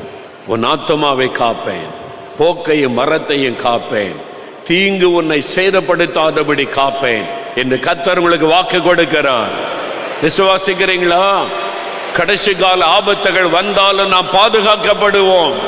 எத்தனை ஆபத்துகள், சூழ்நிலைகள் சூழ்ந்து வந்தாலும், இயற்கையின் அழிவுகள் வந்தாலும், தேவன் உங்களை பாதுகாக்க உண்மையுள்ள தேவனாயிருக்கிறார். ஆண்டவர் சொல்கிறார், பயப்படாதே மகனே, பயப்படாதே மகளே, ஒன்று உன்னை சேதப்படுத்த முடியாது, நான் உன்னை பாதுகாப்பேன் என்று ஆண்டவர் சொல்லுகிறார். ஆனா இப்ப பாதிக்கப்பட்டிருக்கேன்னு, வியாதி இருக்குது, பலவீனம் இருக்குது, பயம் இருக்குது, ஏற்கனவே நான் தாக்கப்பட்டுட்டேனே, சில பாதிப்பு இருக்குதுன்னு கலங்குறீங்களா? இப்போ உங்களுக்கு விடுதலை, இப்போ உங்களுக்கு சுகம் உண்டாக போகிறாரு. இப்போ ஆண்டவர் உங்களை தொட்டு உங்களை சுகமாக்கி மகிழ்ச்சியோடு அனுப்ப போகிறார். நாம் ஜெபிக்கும்படி யாவர் எழுந்து நிற்போம். ஜெபம் பண்ணும்படி யாவர் எழுந்து நிற்போம். ஆண்டவர் சொல்லுகிறார், கர்த்தர் உன்னை பாதுகாக்கிறவர். இது கடைசி காலம்தான், ஆபத்துகள் சூழ்ந்து வருகிற காலம்தான், சாத்தான் பலமாக யுத்தம் பண்ணுகிற காலம்தான், பொல்லாத மனிதர்கள் எழும்பி தேவ ஜனத்துக்கு விரோதமாய் தீங்குகளை செய்கிற காலம்தான், பொல்லாத பிசாசானவன் எழும்பி பாதிப்புகளை உண்டாக்குகிற காலம்தான், பயப்படுத்துகிற காலம்தான். இது கடைசி காலம், கடைசி கால ஆபத்துகள் சூழ்ந்து வருகிற காலம். ஆனாலும் என் மகனை பயப்படாதே, என் மகளே நீ பயப்படாதே, நான் உன்னை காத்து கொள்ளுவேன் என்று கர்த்தர் வாக்கு கொடுக்கிறார். நான் உன்னை பாதுகாப்பேன், நான் உன்னை காத்து கொள்ளுவேன். எத்தனை பேர் அதை விசுவாசிக்கிறீங்க? அப்படியே வலதுகரம் உயர்த்தி ஆண்டவரை பார்த்து சொல்லுங்க, நீர் என்னை காத்து கொள்ளுகிற தேவன். ஆண்டவரே, நீர் என்னை காத்து கொள்ளுகிற தேவன், நீர் என்னை பாதுகாக்கிற தேவன், பாவத்திலே விழுந்து விடாதபடி பாதுகாக்கிற தேவன், பாவம் என்னை அடிமைப்படுத்தி விடாதபடி பாதுகாக்கிற தேவன். என் ஆத்துமாவை பாதுகாக்க உம்மாலே முடியும். எந்த சூழ்நிலையிலும் உம்மை விட்டு நான் விலகாதபடி நீர் என்னை பாதுகாக்கிற தேவன். எந்த சூழ்நிலையிலும் நான் விழுந்து போகாதபடி என்னை பாதுகாக்கிற தேவன். சாத்தானுடைய கண்ணிக்கு விலக்கி நீர் என்னை பாதுகாக்கிற தேவன். நான் அதை விசுவாசிக்கிறேன்னு சொல்லுங்க. நான் விசுவாசிக்கிறேன், நான் விசுவாசிக்கிறேன். ஆண்டவரே, இனி பயப்பட மாட்டேன், இனி அவிசுவாசம் கொள்ள மாட்டேன். நான் விசுவாசித்திருக்கிறவர் இன்னார் என்பதை அறிந்திருக்கிறேன். நீர் என்னை காத்துக்கொள்ள வல்லவராய் இருக்கிறீர் என்பதை விசுவாசிக்கிறேன். நீர் என்னை காத்துக்கொள்ளுகிற தேவன், நீர் என்னை பாதுகாக்கிற தேவன். நான் அதை விசுவாசிக்கிறேன், நான் அதை விசுவாசிக்கிறேன். விசுவாசத்தை அறிக்கையிடுங்க, அறிக்கையிடுங்க. எத்தனை தீங்குகளை சாத்தான் கொண்டு வர நினைத்தாலும் ஒன்றும் என்னை சேதப்படுத்த முடியாது. பில்லி சூனியங்கள், மந்திரவாதங்கள், பிசாசின் கிரியைகள் எதுவும் என்னை சேதப்படுத்த முடியாது. என் குடும்பத்தை சேதப்படுத்த முடியாது, என் பிள்ளைகளை சேதப்படுத்த முடியாது, என் வேலையை தடுக்க முடியாது, என் வியாபாரத்தை கெடுக்க முடியாது, என் ஊழியத்தை தடுக்க முடியாது. நீர் என்னை பாதுகாக்கிற தேவன், நீர் என்னை பாதுகாக்கிற தேவன். சாத்தானுடைய தந்திரங்களுக்கு விலக்கி என்னை பாதுகாக்கிற தேவன். பிசாசனுடைய கிரியைகளை அழித்து என்னை பாதுகாக்கிற தேவன். தேவனே, நீர் என்னை பாதுகாக்கிறவர், நீர் என்னை பாதுகாக்கிற தேவன். வெள்ளமே வந்தாலும், புயல் காற்று வீசினாலும், பூமி அதிர்ச்சிகள் வந்தாலும், கொள்ள நோய்கள் வந்தாலும், கொடிய பஞ்சங்கள் தாக்கினாலும் நீர் என்னை பாதுகாக்கிற தேவன். எத்தனை உபத்திரவங்கள் வந்தாலும், பாடுகள் வந்தாலும், சாத்தானுடைய சேனையே வந்தாலும் ஒன்றும் என்னை சேதப்படுத்த முடியாது. நீர் என்னை பாதுகாக்கிற தேவன், நீர் என்னை பாதுகாக்கிற தேவன். நான் இதை விசுவாசிக்கிறேன், நாங்கள் இதை விசுவாசிக்கிறோம். ஆண்டவரே, நான் விசுவாசிக்கிறேன். விசுவாசத்தை அறிக்கையிடுங்க, அறிக்கையிடுங்க, விசுவாசத்தை அறிக்கையிடுங்க. ஆண்டவரே, நான் விசுவாசிக்கிறேன்னு சொல்லுங்க. நான் விசுவாசிக்கிறேன் ஆண்டவரே, நான் விசுவாசிக்கிறேன். நீர் என்னை பாதுகாத்து நடத்துவீர். ஒன்றும் என்னை சேதப்படுத்த முடியாது, ஒன்றும் என்னை வாழ்க்கையை அழித்துவிட முடியாது. பொல்லாத மனிதர்கள் என் வாழ்க்கையை அழிக்க முடியாது, பொல்லாத மனிதர்கள் ஆசீர்வாதத்தை தடுக்க முடியாது. நீர் என்னை பாதுகாக்கிற தேவன். நான் விசுவாசிக்கிறேன், நான் விசுவாசிக்கிறேன், நான் விசுவாசிக்கிறேன். சிங்கத்தின் வாயையும் எனக்காக நீர் கட்டி போடுகிற தேவன். அதற்காக உமக்கு ஸ்தோத்திரம், உமக்கு ஸ்தோத்திரம், உமக்கு ஸ்தோத்திரம். ஆவியானவர் சொல்லுகிறபடி ஒவ்வொரு காரியமாய் செபிக்க போகிறோம். முதலாவது ஆண்டவர் சொல்லுகிறார், சிலர் இன்னும் ஆத்மாவிலே ரட்சிப்பு உண்டாகவில்லை. உங்கள் ஆத்மா பாவத்தினால் கரைப்பட்டு இருக்கிறது. பாவ அடிமைத்தனத்தில் சில ஆத்மாக்கள் இருக்கிறீர்கள். உங்களுக்குள்ளே ஆத்மா ரட்சிப்பு காணப்படவில்லை.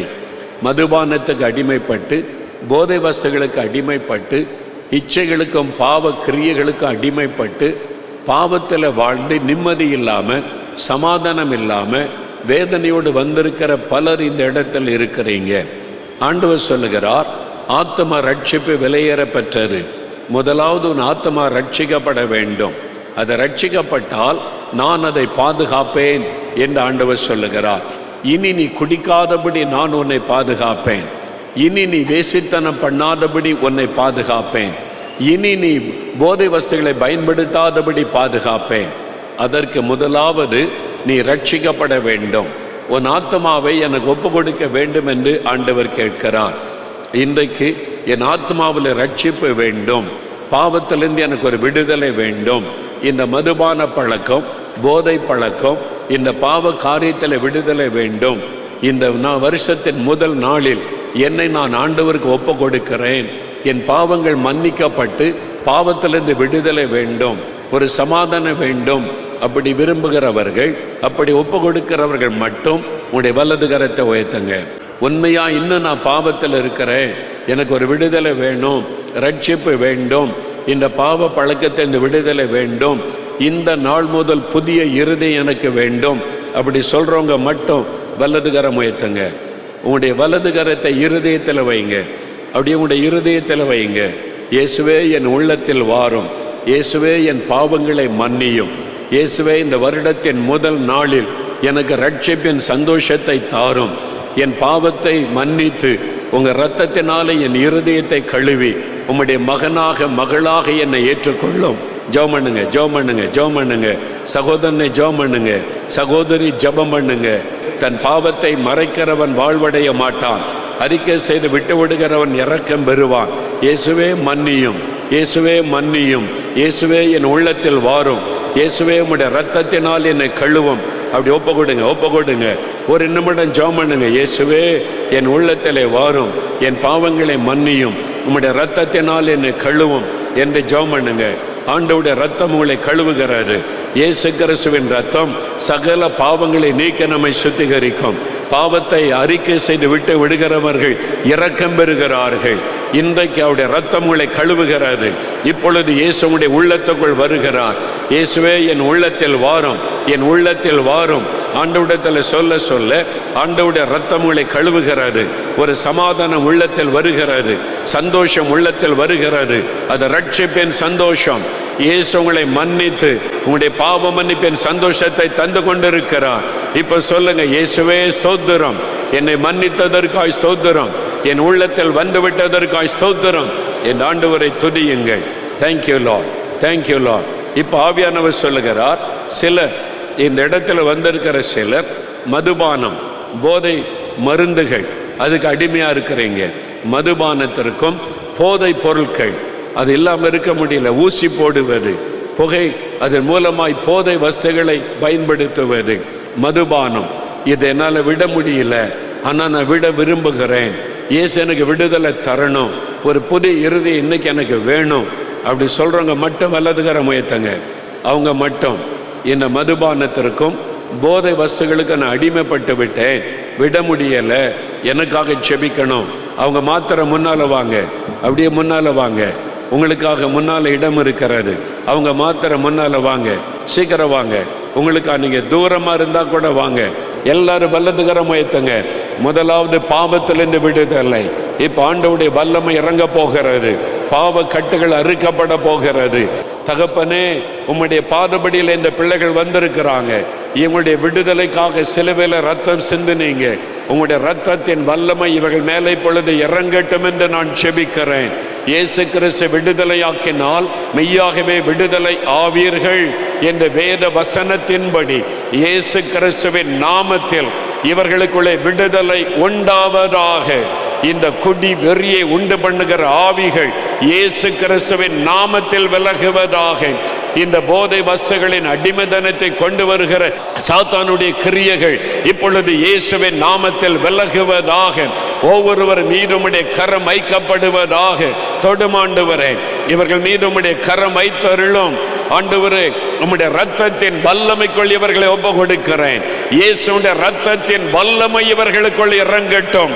நசரேயனாகிய இயேசுவின் நாமத்தினாலே அடிமைப்படுத்துகிற ஆவிகள் விலகுவதாக.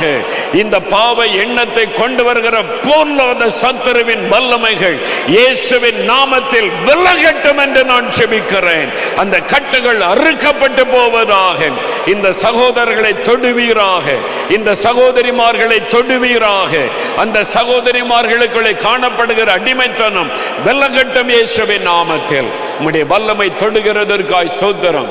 முன்னால் வந்தவங்க இருதயத்தில் கை வைங்க, இருதயத்தில் கை வைங்க. இயேசுவே என் உள்ளத்தில் வாரும். சொல்லுங்க, இயேசுவே என் உள்ளத்தில் வாரும். இயேசுடைய ரத்தம் உங்கள் மேல இறங்குகிறாரு. இயேசுடைய ரத்தத்தின் வல்லமை இறங்குகிறாரு. தகப்பனே, இவர்கள் உம்முடைய ஆத்துமாக்கள். இவங்களுக்காக நீர் சிலுவையில் ரத்தம் சிந்தினீர். இவர்களுடைய இருதயத்தில் உம்முடைய ரத்தத்தின் வல்லமை இறங்கட்டும். உம்முடைய ரத்தத்தினாலே பரிசுத்தம் உண்டாகட்டும். இயேசு கிறிஸ்துவின் ரத்தம் சகல பாவங்களை நீக்கி சுத்திகரிக்கும் என்ற வார்த்தையின்படி உம்முடைய ரத்தம் அவளை கழுவி சுத்திகரிக்கட்டும். இதோ உம்முடைய வல்லமை தொட்டதற்காய் ஸ்தோத்திரம். நீர் விடுதலை கொடுத்து விட்ட அன்பிற்காய் ஸ்தோத்திரம். இயேசுவின் நாமத்தில் விடுதலை, இயேசுவின் நாமத்தில். ஆமென், ஆமென். வலதுகரம் உயர்த்துங்க. இயேசுவே ஸ்தோத்திரம் சொல்லுங்க. இயேசுவே ஸ்தோத்திரம், இயேசுவே உமக்கு ஸ்தோத்திரம், இயேசுவே உமக்கு ஸ்தோத்திரம். ஆண்டவர் தொட்டுட்டார். ஆண்டவர் உங்களுக்கு விடுதலை தந்துட்டார். அல்லேலூயா. ஆண்டவர் விடுதலை கொடுத்துட்டார். இன்னையிலேருந்து ஒரு மாற்றத்தை நீங்கள் பார்ப்பீங்க. இப்போ ஆண்டவர் உங்களுக்கு ஒவ்வொரு காரியத்திலேருந்து விடுதலை கொடுத்து ஆசீர்வதிக்க போகிறார். முதலாவது ஆண்டவர் உங்களை குணமாக்க விரும்புகிறார். நிறைய பேர் வியாதியினாலே பாதிக்கப்பட்டு, சரீரத்தில் பலவீனத்தின் ஆவியினாலே பாதிக்கப்பட்டு, பொல்லாத பிசாசு கொண்டு வந்து தீங்கு நிமித்தமாய் சரீரத்தில் வேதனையோடு வந்திருக்கிறீங்க. ஆண்டவருடைய வல்லமை உங்களை தொட போகிறது. நீங்கள் விசுவாசித்தால் இன்றைக்கு இப்போ உங்களுடைய வாழ்க்கையில் ஒரு அற்புதம் நடக்க போகிறது. ஆண்டவருடைய வல்லமை உங்களை தொடும்போது நீங்கள் சுகம் அடைய போகிறீங்க. எல்லாரும் என்ன கவனிங்க, விசுவாசமுள்ள ஜபம் பிணியாளியை ரட்சிக்கும். இப்போ ஒவ்வொரு அற்புதத்துக்காக ஜெபிப்போம். சுகத்துக்காக, அப்புறம் விடுதலைக்காக, அப்புறம் ஆசீர்வாதத்திற்காக, அப்புறம் கற்பத்தின் ஆசீர்வாதம், ஒவ்வொன்றுக்காக ஜெபித்து இந்த வருஷத்தில் கர்த்தர் இந்த ஆசீர்வாதங்கள் உங்களுக்கு அருளி செய்ய ஜெபிக்க போகிறோம். முதலாவது வியாதியிலிருந்து விடுதலைக்காக ஜெபிக்க போகிறோம். ஆவியானவர் சொல்லுகிறார், எலும்புகள் பாதிக்கப்பட்டவங்க, வாத வியாதியினால் பாதிக்கப்பட்டவர்கள், பக்கவாதம், திமிர்வாதம், இந்த மாதிரி வாத நோயினால் பாதிக்கப்பட்டவர்கள், கை ஜாயிண்டுகளில் வீக்கம், கை கால்களை பயன்படுத்த முடியல, உதவி இல்லாமல் நடக்க முடியல, இந்த மாதிரி வாத வியாதியில் பாதிக்கப்பட்டவர்கள், ஆர்த்தரைட்டிஸ், முடக்குவாதம், விரல்கள் மடங்கி இருக்கிறது, விரல்களை நிமிர்த்த முடியலை. இப்போ முதலாவது ஆண்டவர் சொல்லுகிறார், உங்களுடைய எலும்புகளை ஆண்டவர் தொட்டு குணமாக்க போகிறார். எலும்புகளுக்குள்ள வல்லமை இறங்க போகிறது.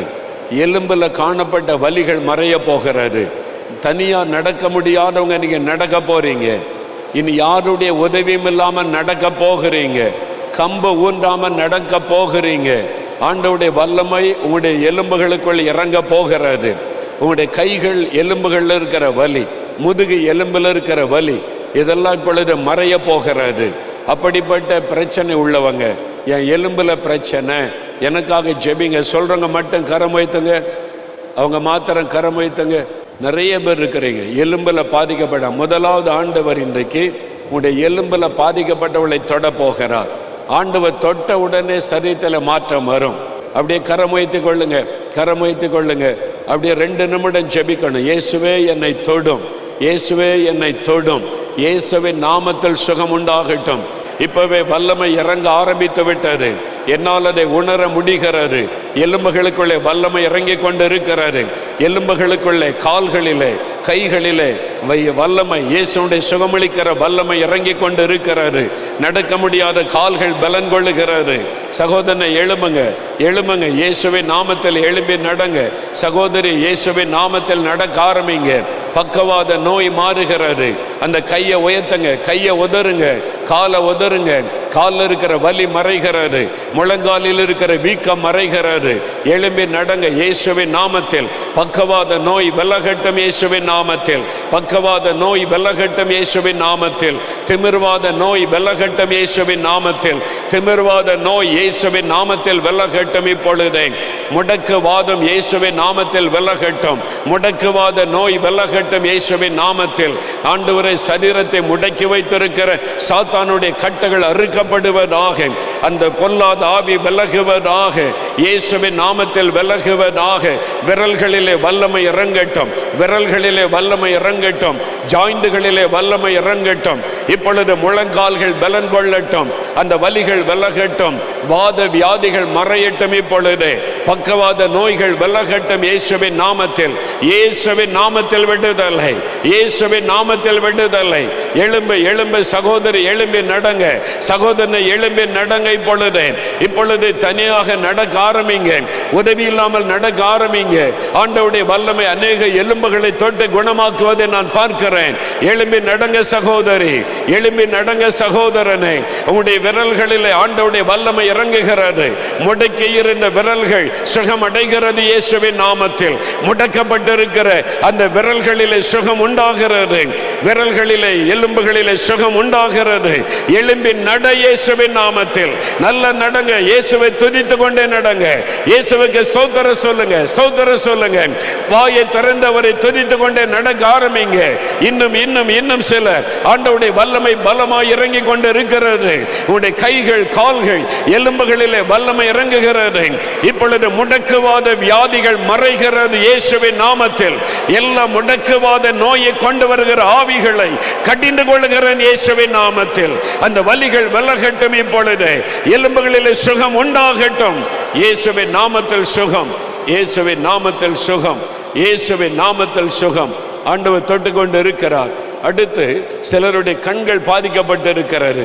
ஒரு கண்ணுல பார்வையே இல்லை, கண்ணுல பார்வையே இல்லாமல் போய்விட்டாரு. நல்லா தெரிந்த பார்வை இல்லாமல் போய்விட்டாரு. அந்த கண்ணுல கை வைத்துக் கொள்ளுங்க. காதுகள் கேட்கவில்லை, காது செவிடாகி விட்டாரு, காது கேட்கவில்லை. காதுல விரல் வைக்க மற்றவங்க உதவி செய்யுங்க. கூட்டி கொண்டு வந்தவங்க காதுல விரல் வைக்க சொல்லுங்க. என்ன இப்ப அவங்களுக்கு கேட்கவில்லை.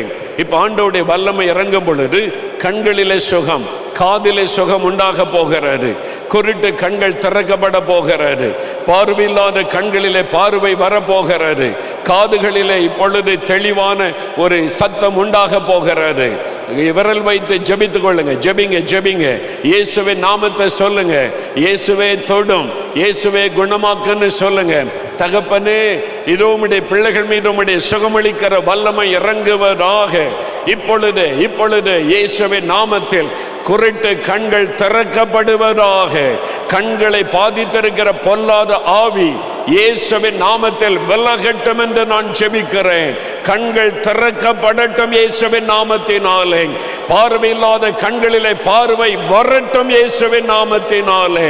பார்வையில்லாத கண்களிலே பார்வை வரட்டும் இயேசுவின் நாமத்தினாலே. பொல்லாத குருட்டு ஆவிகளை இயேசுவின் நாமத்தில் நான் கடிந்து கொள்ளுகிறேன். சுகம் உண்டாவதாக. காதுகள் திறக்கப்படுவதாக. செவிட்டு காதுகள் இயேசுவின் நாமத்தில் திறக்கப்படுவதாக. இயேசுவின் நாமத்தில் செவிட்டு காதுகள் திறக்கப்படுவதாக. இயேசுவின் நாமத்தில் செவிட்டு காதுகள் திறக்கப்படுவதாக. உம்முடைய வல்லமை தொட்டதற்காய் நன்றி. கண்களிலே சுகம், காதிலே சுகம் உண்டாகிறது. கண்களிலே அற்புதம் நடக்கிறது. காதுகள் தெளிவாய் கேட்க ஆரம்பிக்கிறது. ஆண்டவரை ஸ்தோத்திரம் பண்ணுங்க. ஆண்டவருக்கு நன்றி சொல்லுங்க. அடுத்து சிலருடைய சரீரத்திலே கட்டிகள், கழுத்திலே தைராய்டு கட்டி, மார்பிலே கட்டிகள், கர்ப்பப்பையிலே கட்டிகள், இடுப்பு பகுதியிலே கட்டிகள், தலையிலே கட்டிகள். இதனால மரண பயத்தோடு சிலர் காணப்படுகிறீர்கள். கட்டி உள்ள இடத்துல கை வைங்க. அந்த கழுத்துல கை வைத்துக் கொள்ளுங்கள். கட்டிகள் இருக்கிற இடத்துல கை வைங்க. கர்ப்பப்பையில, வயிற்று பகுதியில, மார்பு பகுதியில, தலை பகுதியில அந்த இடத்துல கை வைங்க. இப்போ இயேசுவே என்னை தொடும். வாய் திறந்து சொல்லுங்க. இயேசுவே என்னை தொடும். இயேசுவே இந்த கட்டியை எடுத்து போடும். இயேசுவின் நாமத்தில் இந்த கட்டி விலகட்டும். இயேசுவின் நாமத்தில் இந்த கட்டி மறைந்து போகட்டும். நசரேயனாகிய இயேசுவின் நாமத்தினாலே அந்த கட்டியை ஆண்டவர் எடுத்து போடுவீராக.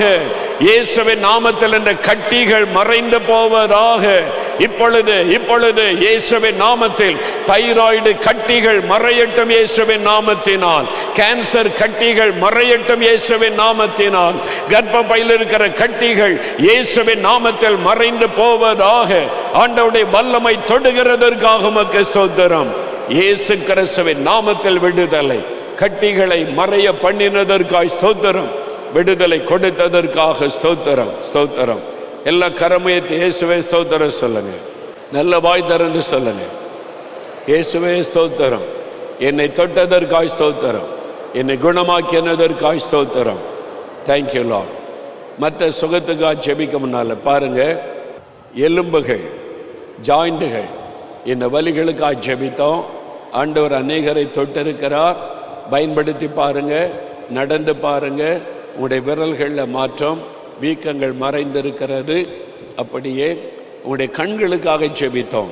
பார்வை இல்லாத கண்களிலே பார்வை வந்திருக்கிறது. ஒரு கண்ணில் பார்வை இல்லாமல் வந்தீங்க. இப்போ சோதித்து பாருங்க, கண்ணில் தெளிவான பார்வை. காது இப்போ தெளிவாக கேட்கிறது. காதில் ஆண்டவருடைய அற்புத வல்லமை. கட்டிகள் மறைந்திருக்கிறது. உடைய சரீரத்தில் இந்த கட்டிகளுக்காக ஜெபித்தீங்க. ஆண்டவர் அதை மறைய பண்ணி இருக்கிறார். இந்த காரியத்துக்கு இப்போ ஜெபித்து இருக்கிறோம். இப்போ நான் ஒரு சுகத்தை பெற்றுக்கொண்டேன், இந்த காரியம் சரீரத்தில் நடந்திருக்குது அப்படி சொல்கிறவங்க வலதுகரம் உயர்த்துங்க. நிறைய பேர் பல இடங்களில், நிறைய இடத்துல ஆண்டவருடைய கரம் தொட்டு இருக்கிறது. யாராவது ஒரு 3 பேர் மேடைக்கு வாங்க சீக்கிரம். ஒரு கண். ஆமாம். இந்த ஒரு கண் பாதிச்சு. ஆமாம். 7-8 வருஷமா. ஆமாம். நான் அங்கேருந்து பார்க்கும்போது நீங்கள் நிற்கிறது எனக்கு தெரியல. ஆமாம், அங்கே தான் தெரியுது, இங்கே தெரியல. நீங்கள் அப்போ ஆண்டவரே எனக்கு ஜெபம் பண்ணி முடித்த உடனே நான் கண்ணை திறந்து பார்க்கும்போது பிறகு நிற்கிறது எனக்கு தெரியணும் அப்படின்னு நல்லா தெரிஞ்சிச்சு. அப்போ இந்த கண்ணை மூடுங்க. இப்போ தெரியுதா? அது நல்லா தெரியுது. அங்கே பாருங்க, வருதுங்க. 7-8 வருஷமா இந்த ஒரு கண் பாதிக்கப்பட்டு பார்வை இல்லை. ஆண்டவர் இன்றைக்கு அவங்க ஜெபத்தை கேட்டு அதில் தெளிவான பார்வை தந்திருக்கிறார். அல்லேலூயா. ஐயாக்கு எந்த ஊரு? Sawyerpuram. Okay, God bless you, God bless you. உங்களுக்கு எந்த ஊரு? கிருஷ்ணகிரி மாவட்டம் தெலமங்கலா. உங்க பேர் என்ன? ரத்னம்மா. ரத்னம்மா. என்ன செய்துச்சு? இந்த சைடுல இருந்துச்சு கட்டி இவ்வளவு சோடு. எவ்வளவு காலமா? 1.5 வருஷமா இருந்துச்சு. 1.5 வருஷமா தர்மபுரி ஹாஸ்பிட்டலுக்கு வருஷம் இருந்தாங்க ஆபரேஷன் பண்ண சொல்லி. இப்ப ஜெபம் பண்ணீங்களா? கை வச்சு ஜெபம் பண்ணேன். இப்ப இல்ல கட்டி இல்ல. 1.5 வருஷமா அந்த இவ்வளவு சைஸ் கட்டி இப்ப இல்ல. Hallelujah. God bless you, God bless you. சரி, இப்ப அடுத்து சில காரியம் ஜெபிக்க போகிறோம். இன்னும் பல தரப்பட்ட வியாதிகள், அல்சர் வியாதி, ஹார்ட் ப்ராப்ளம், கிட்னி ப்ராப்ளம். அதனால எனக்கு சிலருக்கு உயிர் பயம், ஆப்ரேஷன் பண்ணணும்னு சொல்கிறாங்க. இந்த தீங்கு என்னை விட்டு விலகணும், இந்த வியாதி முற்றிலும் என்னை விட்டு மாறணும். ஏதோ ஒரு வியாதியில் பாதிக்கப்பட்டு ஆப்ரேஷன் பண்ணணும்னு சொல்கிறாங்க. இது சுகமாக்க முடியாத வியாதின்னு சொல்கிறாங்க. இது உங்களை தொடர்ந்து பாதிக்கும், தொடர்ந்து நீங்கள் மாத்திரை தான் சாப்பிடுன்னு சொல்கிறாங்க. இந்த மாதிரி பாதிப்போடு வந்திருக்கிறவங்க கரம் வைத்துங்க. என் சரீர உறுப்பு பாதிக்கப்பட்டு போச்சு, டாக்டர்ஸ் இப்படி சொல்கிறாங்க, அப்படி சொல்கிறவங்க அந்த இடத்துல கை வைங்க. இருதயத்தில், லங்ஸில், கிட்னியில் அல்ல கர்ப்பப்பையில் அந்த இடத்துல கை வைங்க. 2 நிமிடம் செபிக்க போகிறோம். இயேசுவே என்னை தொடும், இயேசுவே என்னை குணமாக்கும், இயேசுவே இந்த வியாதியை என்னை விட்டு எடுத்து போடும். ஜெபம் பண்ணுங்க, ஜெபம் பண்ணுங்க. ஆண்டவருடைய வல்லமை இறங்குகிறது. தகப்பனே, உம்முடைய பிள்ளைகளை தொடுவீராக. உம்முடைய பிரசன்னத்தில் நாடி வந்திருக்கிற இந்த பிள்ளைகள் மீது இப்பொழுது உம்முடைய தழும்புள்ள கரம் வைக்கப்படுவதாக.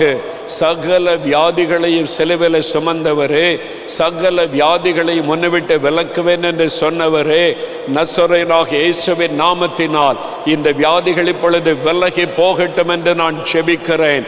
இருதயத்தில் சுகம் உண்டாவதாக, லங்ஸில் சுகம் இயேசுவின் நாமத்தில் உண்டாவதாக. லிவர், பாதிக்கப்பட்ட லிவர் இயேசுவின் நாமத்தில் சுகம் அடைவதாக. பாதிக்கப்பட்ட கிட்னியில் உம்முடைய வல்லமை இறங்கட்டும். இப்பொழுது சுகம் இயேசுவின் நாமத்தில் உண்டாவதாக. ஆண்டவரே, சரீரத்தில் பாதிக்கப்பட்ட உறுப்புகள் இயேசுவின் நாமத்தில் சுகம் அடையட்டும். இப்பொழுதே உம்முடைய வல்லமை தொடுகிறதற்காக நன்றி, உம்முடைய வல்லமை இறங்குகிறதற்காக நன்றி. ஆண்டவருடைய சுகமளிக்கிற வல்லமை, விடுதலை அளிக்கிற வல்லமை உங்கள் மேல இறங்கி கொண்டு இருக்கிறது. வாய் திறந்து இயேசுவே ஸ்தோத்திரம், என்னை தொடுகிறதற்காக ஸ்தோத்திரம்னு சொல்லுங்க. வாய் திறந்து சொல்லுங்க, சொல்லுங்க. ஆண்டவருடைய வல்லமை வெளிப்பட்டு கொண்டு இருக்கிறது. தேவனுடைய கரம் தொட்டு கொண்டு இருக்கிறது. இப்பொழுது விடுதலை நீங்கள் பெற்றுக்கொண்டு இருக்கிறீங்க. இயேசுவுக்கு நன்றி. இயேசுவே என்னை தொடுகிறதற்காக நன்றி. விடுதலை, விடுதலை உண்டாகிறதற்காக நன்றி. வாய் திறந்து ஆண்டவரை ஸ்தோத்திரம் பண்ணுங்க. இப்பொழுது அடுத்த ஒரு காரியத்துக்கு ஜெபிக்க போகிறோம். பிசாசின் கிரியைகளை அழிக்கும்படிக்கு தேவகுமாரன் இயேசு வெளிப்பட்டார். மந்திர பில்லிசூனிய வல்லமைகள் இப்பொழுது இயேசுவின் நாமத்தில் அழிக்கப்பட போகிறது. பில்லிசூனிய வல்லமைகள், மந்திர வல்லமைகள் இப்பொழுது அழிக்கப்பட போகிறது. அநேகர் பாதிக்கப்பட்டு வந்திருக்கிறீர்கள். இப்பொழுது மந்திர பில்லிசூனிய வல்லமை அழிய போகிறது. பில்லிசூனிய கட்டுகள் அறுக்கப்பட போகிறது. மரணத்தை கொண்டு வருகிற ஆவிகள், மரண பயத்தை கொண்டு வருகிற ஆவிகள், தூக்கத்தை கெடுக்கிற அசுத்த ஆவிகள், மந்திர பில்லிசூனியத்தில் கிரியை செய்கிற ஆவிகள் இப்பொழுது வெளியேற போகிறது. இந்த இடத்துல அநேக குடும்பங்கள் பாதிக்கப்பட்டு இருக்கிறது. அந்த பொல்லாத ஆவிகளுக்கு விரோதமாய் நான் வருகிறேன். மந்திர பில்லிசூனி ஆவிகளுக்கு விரோதமாய் இப்பொழுது நாங்கள் ஜெபிக்கிறோம். அந்த ஆவிகள் வெளியேறுகிறது, வெளியேறுகிறது. அந்த அசுத்த ஆவிகள் வெளியேறுகிறது. வெளியே வா பொல்லாத ஆவியே. இந்த மந்திர பில்லிசூனி ஆவிகள் இயேசுவின் நாமத்தில் ஒவ்வொரு குடும்பத்தை விட்டு விலகட்டும். ஒவ்வொரு மகனை விட்டு, மகளை விட்டு விலகட்டும். இப்பொழுது வெளியே வா பொல்லாத ஆவியே. இப்பொழுது பில்லிசூனிய கிரியைகள் அழிகிறது இயேசுவின் நாமத்தில். இப்பொழுது இந்த மந்திர பில்லிசூனியத்தில் கட்டுண்டிருக்கிற மக்கள் இயேசுவின் நாமத்தில் விடுதலை. வெளியே வா பொல்லாத ஆவி என்று கடிந்து கொள்ளுகிறேன். அந்த அசுத்த ஆவிகள் வெளியேறட்டும். இப்பொழுது கட்டுகள் அறுக்கப்படட்டும். இப்பொழுது அநேகரை விட்டு வெளியேற ஆரம்பிக்கிறது. பொல்லாத ஆவிகள் அலறிக்கொண்டு வெளியேறுகிறது. விடுதலை, விடுதலை, இயேசுவின் நாமத்தில் விடுதலை. ஆண்டவரே ஒவ்வொருவருக்கும் உண்டாவதாக. எல்லா மந்திர கிரியைகள் எரியட்டும், எல்லா பெல்லிசனிய வல்லமைகள் எரியட்டும், எல்லா தகடுகள் எரியட்டும் இயேசுவின் நாமத்தில். குடும்பங்கள் விடுதலை அடைவதாக, குடும்பங்கள் விடுதலை அடைவதாக, கட்டுகள் அறுக்கப்படுவதாக. இயேசுவின் நாமத்தில் விடுதலை, இயேசுவின் நாமத்தில் விடுதலை. ஆவியானவர் சொல்லுகிறார், சிலரோடு சில ஆவிகள் பேசுகிறது. நீ தற்கொலை பண்ணிரு, செத்து போயிரு, நீ வாழ முடியாது, நீ நல்லா இருக்க முடியாது, நீ மரித்து போயிரு. அந்த சத்தம் கேட்கிறாரு. அது ஒரு மரண ஆவி, தற்கொலை தோண்டுகிற ஆவி. ஆவி உங்களோட பேசுவதை உணர்கிறீங்க. அந்த சத்தம் கேட்கிறாரு. அதனால ஒரு மரண பயம். இந்த மாதிரி ராத்திரிலாம் தூங்க முடியல, பயப்படுத்துகிற சொப்பனங்கள், இரவெல்லாம் தூங்க முடியாதபடி விழித்திருக்கிறேன். அந்த ஆவியனுடைய பயமுறுத்தல். இப்படி கஷ்டப்படுகிற பலர் இருக்கிறீங்க. அவங்க மாத்திர முன்னால வாங்க. உமக்கு நன்றி ஆண்டவரே, உமக்கு ஸ்தோத்திரம். தேங்க்யூ ஜீசஸ், உமக்கு நன்றி. Thank you Lord. இது ஒரு விடுதலையின் நேரம். இன்றைக்கோடு அந்த கட்டுகள் அறுக்கப்பட்டு உங்களுடைய வாழ்க்கையில் ஒரு விடுதலை உண்டாக போகிறது. முன்னால் வந்தவள் வலதுகரம் உயர்த்தி இயேசுவின் நாமத்தை சொல்லுங்க. இயேசுவின் நாமத்தில், இயேசுவின் பெயரை சொல்லுங்க. இயேசுவின் நாமத்தை சொல்லுங்க. இயேசுவின் பெயரை சொல்லுங்க. இயேசுவின் நாமத்தில் விடுதலை. இயேசுவின் ரத்தம் ஜெயம், இயேசுவின் ரத்தம் ஜெயம். அந்த ரத்தத்தை சொல்லுங்க. இயேசுவின் ரத்தம் ஜெயம். நீங்கள் சொல்ல சொல்ல பொல்லாத ஆவி வெளியேற ஆரம்பிக்கிறாரு. தகப்பனே, ஒவ்வொருவர் மீதும் வல்லமை, உம்முடைய ரத்தத்தின் வல்லமை இறங்கட்டும், ரத்தத்தின் வல்லமை இறங்கட்டும். இப்பொழுது விடுதலை. பொல்லாத ஆவிகள் வெளியேறுகிறது. மந்திர கிரியைகள் அழிக்கப்படுவதாக. பயத்தை கொண்டு வருகிற ஆவிகள் விலகட்டும். தற்கொலை தோண்டுகிற அசுத்த ஆவிகள் இயேசுவின் நாமத்தில் விலகட்டும். இப்பொழுது இவர்களை விட்டு விலகட்டும். பொல்லாத சத்தருடைய வல்லமை விலகட்டும். மந்திர கிரியைகள் எல்லாம் அழியட்டும். பில்லி சொன்னிய வல்லமைகள் அழியட்டும் இயேசுவின் நாமத்தில். பொல்லாத ஆவியை விலகி போ இயேசுவின் நாமத்தில், இயேசுவின் நாமத்தில், இயேசுவின் நாமத்தில், இயேசுவின் நாமத்தில் உனக்கு கட்டளை கொடுக்கிறேன். வெளியேறி போ இயேசுவின் நாமத்தில், வெளியேறி போ இயேசுவின் நாமத்தில். விடுதலை இயேசுவின் நாமத்தில் உண்டாவதாக. பில்லி சொன்னிய கட்டுகள் அறுக்கப்படுவதாக. மந்திர வல்லமைகள் எரிவதாக. தகடுகள் எரிவதாக. தற்கொலை தோண்டுகிற ஆவிகள் வெளியேறுவதாக. விடுதலை, விடுதலை, விடுதலை. அசுத்த ஆவியினுடைய கிரியைகள் அழிக்கப்படுவதாக. விடுதலை உண்டாவதாக. கட்டுகள் அறுக்கப்படுவதாக. வெளியேறு பொல்லாத ஆவியே இயேசுவின் நாமத்தினாலே, இயேசுவின் நாமத்தினாலே விடுதலை. இயேசுவின் நாமத்தினாலே அசுத்த ஆவியினுடைய கிரியைகள் அழிக்கப்படட்டும். பில்லி சொன்னிய வல்லமை அழியட்டும். இயேசுவின் நாமத்தில் விடுதலை. இயேசுவே ஸ்தோத்திரம் சொல்லுங்க.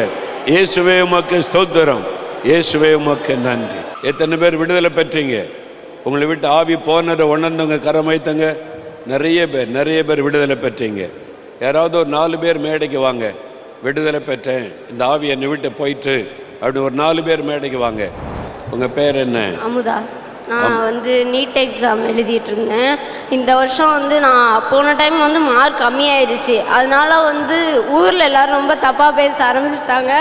வீட்டுக்கும் நான் பாரமாக இருக்கேன்னு சொல்லிட்டு எனக்கு ரொம்ப நான் இருக்கிறதுக்கு செத்து போயிடலாம் அப்படி சொல்லிட்டு தான் எனக்கு எப்பயுமே தோணிக்கிட்டே இருக்கும். ஒருவேளை இந்த டைம் நம்ம இருக்கவே கூடாது, செத்துருன்னு சொல்லிட்டு தான் முடிவெடுத்துட்டே நான் இருக்கேன். அப்படி இருந்தேன்னா இன்னைக்கு எனக்கு அதுலேருந்து விடுதலை வரணும்னு சொல்லிட்டு நான் முன்னேறி ப்ரேயர் பண்ணும்போது ஏதோ ஒரு இது என்னை அப்படியே பிடிச்சி ரொம்ப இழுத்துட்டு எனக்குள்ள ஒரு கருப்பான ஒரு இது தெரிஞ்சுது. அது அப்படியே பிடிச்சிட்டே இருந்து விடுதலை பெற்றுக்கோங்கன்னு சொன்ன உடனே அது அப்படியே என்னை விட்டுருச்சு. கர்த்தருக்கு ஸ்தோத்திரம். எனக்கு நான் எனக்கு தைரியமா இருக்கேன், விசுவாசமா இருக்கேன். ஏசப்பா அவங்க சித்த போல நான் நடத்துவாங்க. அந்த அசுத்த ஆவி விலகின உடனே ஒரு விடுதலை. ஆமென். God bless you. God bless you. மேல இருந்து குதின்னு சொல்லும், மேல இருந்து குதிச்சிருன்னு சொல்லும். தூங்கும்போது தூங்க விடாது. இப்போ உடனே இறங்கி வா அப்படின்னும்.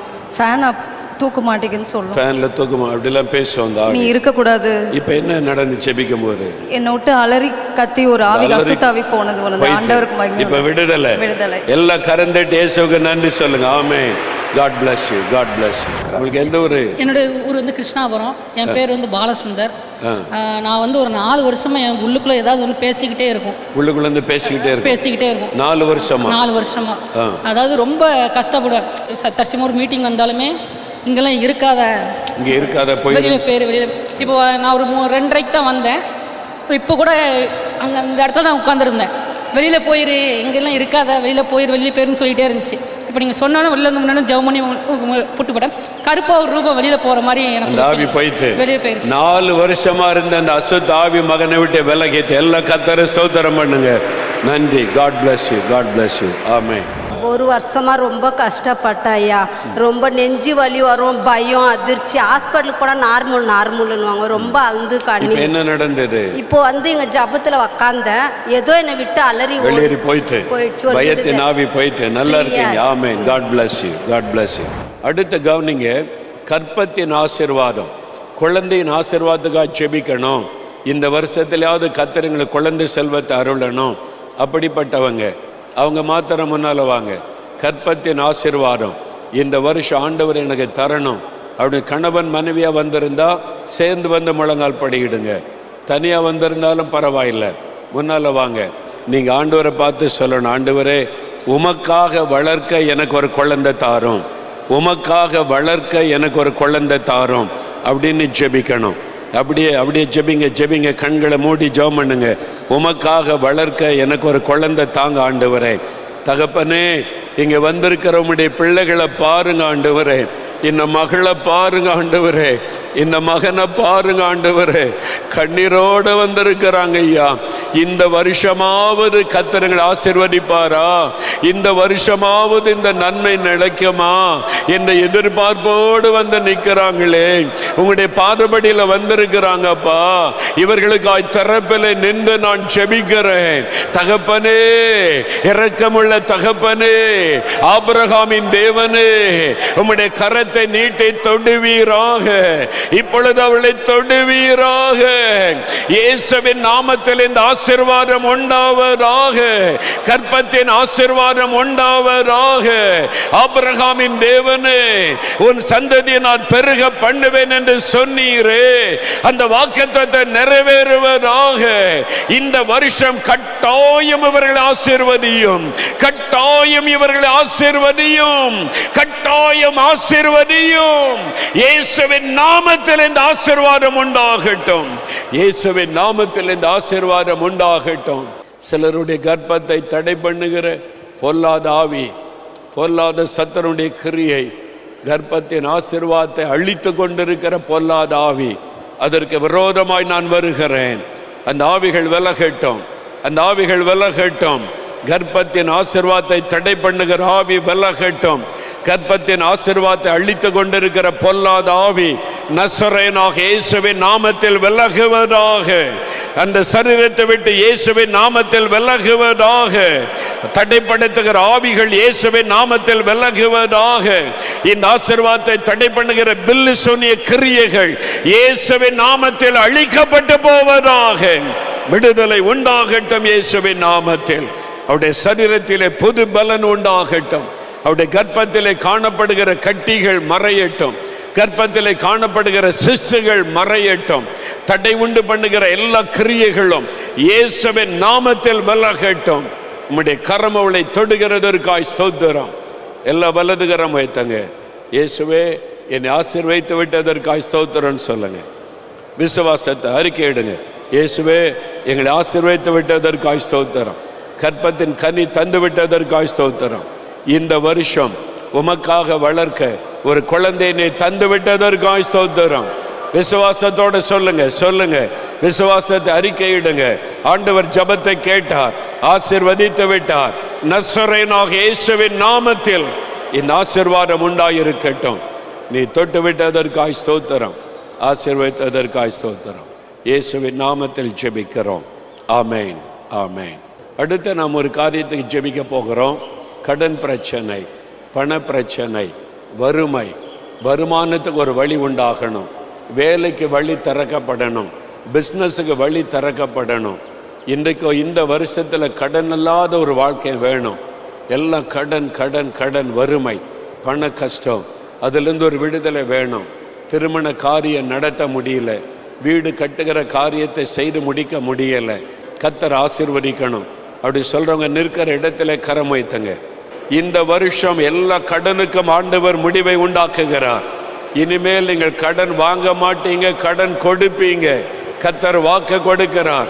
விசுவாசத்தோட சொல்லுங்க, வறுமைகள் இயேசுவின் நாமத்தில் மறையட்டும், கடன் பிரச்சனைகள் இயேசுவின் நாமத்தில் விலகட்டும், வேலைக்கான வழிகள் இயேசுவின் நாமத்தில் திறக்கப்படட்டும், பிசினஸுக்கான வழிகள் இயேசுவின் நாமத்தில் திறக்கப்படட்டும், அற்புதங்கள் நடப்பதாக, இயேசுவின் நாமத்தில் பண தேவைகள் சந்திக்கப்படுவதாக, வேலை இல்லாத பிள்ளைகளுக்கு வேலைக்கு வழிகள் இயேசுவின் நாமத்தில் திறக்கப்படுவதாக. ஆண்டவரே, பண கஷ்டங்களை மாற்றுங்க, அவருடைய கண்ணீரை தொடங்க. ஆண்டவரே, இந்த வருஷம் ஆசீர்வாதத்தை காண்பார்களாக. ஆண்டவருடைய கரம் தொட்டு விட்டதற்காய் ஸ்தோத்திரம், ஆசீர்வதித்து விட்டதற்காய் ஸ்தோத்திரம். அப்படியே சொல்லுங்க, இயேசுவே ஸ்தோத்திரம் சொல்லுங்க. ஆண்டவரை பெற்றுக்கொண்டேன் ஸ்தோத்திரம் சொல்லுங்க. நான் பெற்றுக்கொண்டேன் ஸ்தோத்திரம், இயேசுவுக்கு நன்றி. அடுத்த சில குடும்ப ஆசீர்வாதத்துக்கு ஜெபிக்க போகிறோம். இப்போ ஜெபிக்க முன்னால 2 சாட்சிகளை கேட்கலாம். 5 வருஷமாவே எது சாப்பிட்டாலும் உடனே வயிற்று வலிக்கும், அடுத்த செகண்டே ரெஸ்ட் ரூம் போவேன், ஜீரண உறுப்பு பாதிப்பு. இப்போ ஜெபம் பண்ணும்போது என்ன நடந்துச்சு? ஜெபம் பண்றப்ப எனக்கு திடீர்னு ஒரு வலி வந்தது, பயங்கரமா ரொம்ப வலிச்சுது. கிட்டத்தட்ட ஒரு 3 மணி நேரமே ரொம்ப வலிச்சுக்கிட்டே இருந்தது. எனக்கு எங்கள் வீட்டுக்காரர்கிட்ட சொல்லிட்டு இருந்தேன், ரொம்ப எனக்கு வலிக்குதுக்கு, என்னால் முடியலங்க. அப்படியே எனக்கு எப்படி சொல்கிறது, எரியணும் போல தோணுது, எடுத்து பிடிச்சி எரியணும் போல இருந்து, அப்படி வலிச்சது எனக்கு. திடீர்னு வீட்டுக்காரர்கிட்ட சொன்னேன்னா, 2 பேருமே நீங்கள் ஜெபம் பண்ணிட்டு இருந்தீங்களா, யாராருக்கெல்லாம் ஏதாவது பிரச்சனைக்கு ஜெபம் பண்ணுங்க அப்படி சொன்னீங்களா? நாங்கள் 2 பேருமே வயிற்றில் வச்சு கையை வச்சு ஜெபம் பண்ணுறப்ப திடீர்னு சங்கீதா அவங்க வயிற்றில் வந்து பிரச்சனை இருக்குது, வயிற்றில் புண்ணு இருக்குது, சரியாயிடாதுக்காக ஜெபம் பண்ணுங்கன்னு சொல்லி என் பேரை சொல்லி கூப்பிட்டீங்க. நீங்கள் பேரை சொல்லி கூப்பிட்டு அடுத்த செகண்டே வயிற்றில் வந்து ஜில்லுன்னு வந்துட்டு போனுச்சு. அடுத்த செகண்ட் அந்த வலி எங்க போச்சுன்னே தெரியல. ஏசு பார்க்கலாம் போனாலும் எவ்வளவு ஆச்சரியமான தேவன். வலியோட கஷ்டப்பட்டு கொண்டிருந்த நேரம் ஆண்டவர் பெயர் சொல்லி அவங்களுடைய வயிற்றில் இருக்கிற பிரச்சனை சொல்லும் போது விடுதலை. மயிலாடுதுறையிலேருந்து வந்திருக்கிறீங்க. இயேசுடைய விசுவாசத்தை கனப்படுத்தினார். 2 வருஷமா குழந்தை இல்லைன்னு சொல்லி உங்கள் லைவ் ஜாமன் அவனை 3 மாசமா தொடர்ந்து பார்த்துட்டே இருந்தேன். சாட்டர்டே சண்டே பார்த்துக்கிட்டே இருப்பேன். கரெக்டாக எங்கள்கிட்ட டிவி இல்லை, இருந்தாலும் செல்லில் தான் பார்ப்போம். எவ்வளோ வேலையாக இருந்தாலும் கரெக்டாக அந்த ஜெபத்தை நாங்கள் பார்த்துருவோம். ஜெபம் பண்ணி கண்ணீர் விட்டு நாங்கள் 2 பேருமே வயிற்றுல கை வச்சு ஜெபம் பண்ணிட்டு இருக்கப்போ திடீர்னு என் பேரை சொல்லி கூப்பிட்டீங்க.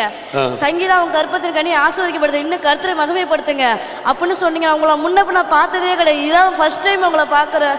ரொம்ப சந்தோஷமா இருக்கு. குழந்தையோட கர்த்தர் கொடுத்த 2 அற்புதம் பாருங்க. இந்த மகளை அவங்க டிவியில் நிகழ்ச்சியை செல்ஃபோனில் பார்த்துக்கிட்டு இருக்கிறாங்க. 2 வருஷமாக குழந்தை இல்லை, வயிற்றில் கை வைத்து குழந்தைக்காக ஜெபிக்கிறாங்க. ஆண்டவர் பெயர் சொல்லி இன்னைக்கு கற்பத்தின் ஆசீர்வாதத்துக்காக ஜெபிக்கிற சங்கீதா, கர்த்தர் உனக்கு குழந்தை தர்றார் சொன்ன மாதிரி குழந்தை ஆண்டவர் தந்து அந்த குழந்தையோடு இன்னைக்கு வந்திருக்கிறாங்க. வயிற்றில் குடல் பகுதியில் பிரச்சனை, இன்றைக்கு பெயர் சொல்லி அழைத்து விடுதலை கொடுத்துட்டார். 2 அற்புதம் இந்த மகளுக்கு ஆண்டவர் செய்திருக்கிறார். கரந்தட்டி ஆண்டவரை துதிங்க. ஆச்சரியமான ஒரு தேவன் அவர். ஆமேன், ஆமேன். 4 வருஷம் இந்த இடத்துல அப்படி கவ்விக்கிட்டு வர்றோம், இப்படி கவ்விக்கிட்டு இங்கேயும் வயிற்றோட மேலே தூக்குன மாதிரி இருக்கும். நான் இங்கே இருக்க முடியாமல் தான் ஜெபம் நடக்க இருக்க முடியலை. வரும்போதும் ஒரே வலி. இப்போ ஜெபம் நடந்து பிசாசின் போராட்டம் விலக ஜெபம் பண்ணாங்க. எனக்கு வந்து லேசாக ஆட்டம் வந்த மாதிரி இந்த வலி இப்போ என்னைய விட்டு போயிட்டு வலியே 4 வருஷமா இந்த வலி போயிட்டு. கோடி ஸ்தோத்திரம். ஆமென், ஆமென். God bless you. 3 வருஷமா அவனுக்கு கண்ணில் ஊரல் எடுத்துக்கிட்டு. 3 வருஷமா எந்த கண்ணில் அவனுக்கு பிரச்சனை? இந்த கண்ணில் 3 வருஷமா என்ன செய்யும்? ஒரு மாதிரி குத்திக்கிட்டு அப்படியே சொறி ஏதோ ஒன்று இருக்கிற மாதிரி உறுத்திக்கிட்டே இருக்கும். ஆமா, எப்பவுமே. ஆமா. இப்போ என்ன பண்ணுது? இப்போ ஜெபம் பண்ணச்சுல ஏதோ ஒன்று கண்ணிலேருந்து அப்படியே வெளியே போன மாதிரி இருந்துச்சு. இப்போ அது இல்லை. 3 வருஷமா கண்ணில் இருந்த பிரச்சனை ஆண்டவர் மாற்றி இருக்கிறார். கரந்தட்டி ஆண்டவருக்கு நன்றி சொல்லுங்க. ஆமென், ஆமென். God bless you. கடைசி ஆசீர்வாத ஜெபம் பண்ணி முடிக்க போகிறோம். வேலைக்காக ஜெபிக்கிறவங்க, பிள்ளைகளுடைய திருமண காரியத்துக்கு இந்த வருஷம் ஆண்டவர் திருமண காரியத்தை நடத்தி தரணும். இந்த வருஷம் வேலைக்கு வழி திறக்கணும். இந்த வருஷம் வீடு கட்டி முடிக்கிற காரியத்தை ஆண்டவர் ஆசீர்வதித்து நிறைவாக்கி தரணும். இந்த வருஷம் உங்களுக்கு என்ன ஆசீர்வாதம் வேணுமோ வலதுகரம் வைத்து 2 நிமிடம் ஜெபம் பண்ணுங்க. ஆண்டவரே, இந்த வருஷம் இந்த பிள்ளைகள் என்னென்ன ஆசீர்வாதம் வேண்டும் என்று கேட்கிறார்களோ இயேசு கிறிஸ்துவின் நாமத்தில் அந்த ஆசீர்வாதம் இந்த பிள்ளைகளுக்கு உண்டாக வேண்டும் என்று நான் ஜெபிக்கிறேன்.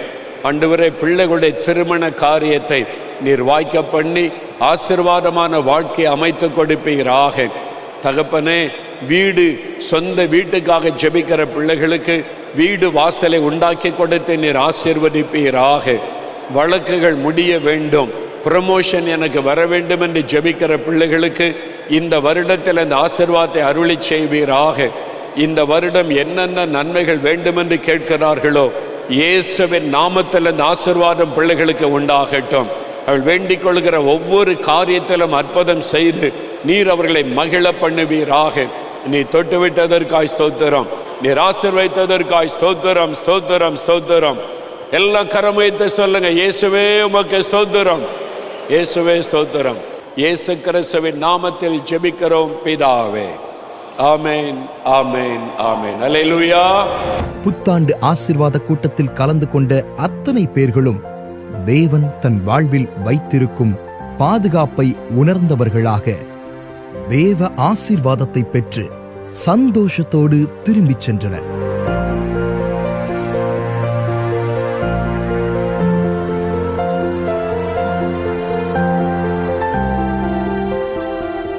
மனசு ரொம்ப தேய்ச்சிச்சு. அந்த வாக்குத்தத்தம் பயப்படாதே, கர்த்தர் உன்னை எல்லா தீங்குக்கும் விலக்கி காப்பார் என்று. அந்த மீட்டிங்க்கு வந்தால் நாங்கள் நல்ல ஆசீர்வாதத்தை பெற்றிருக்கிறோம். நாங்கள் என்ன எதிர்பார்த்து வந்தோமோ கர்த்தர் அதை எங்களோட பேசினாங்க. நல்லா சமாதானமாக இருக்குது. கர்த்தர் உன்னை எல்லா தீங்குக்கும் விலக்கி காப்பார் அப்படிங்கிற வாக்குத்தத்தத்தின்படி இந்த வருஷத்தில் எங்களை ஆசீர்வதிப்பார் அப்படிங்கிறத நாங்கள் விசுவாசிக்கிறோம். நம்மளுக்குள்ளே இருக்க ஒரு டிப்ரெஷனோ ஒரு கவலைகளோ அப்படியே பறந்து போயிடுச்சு. ரொம்ப ஹாப்பியாக எனக்கு போகிற மாதிரி ஒரு அனுபவம்.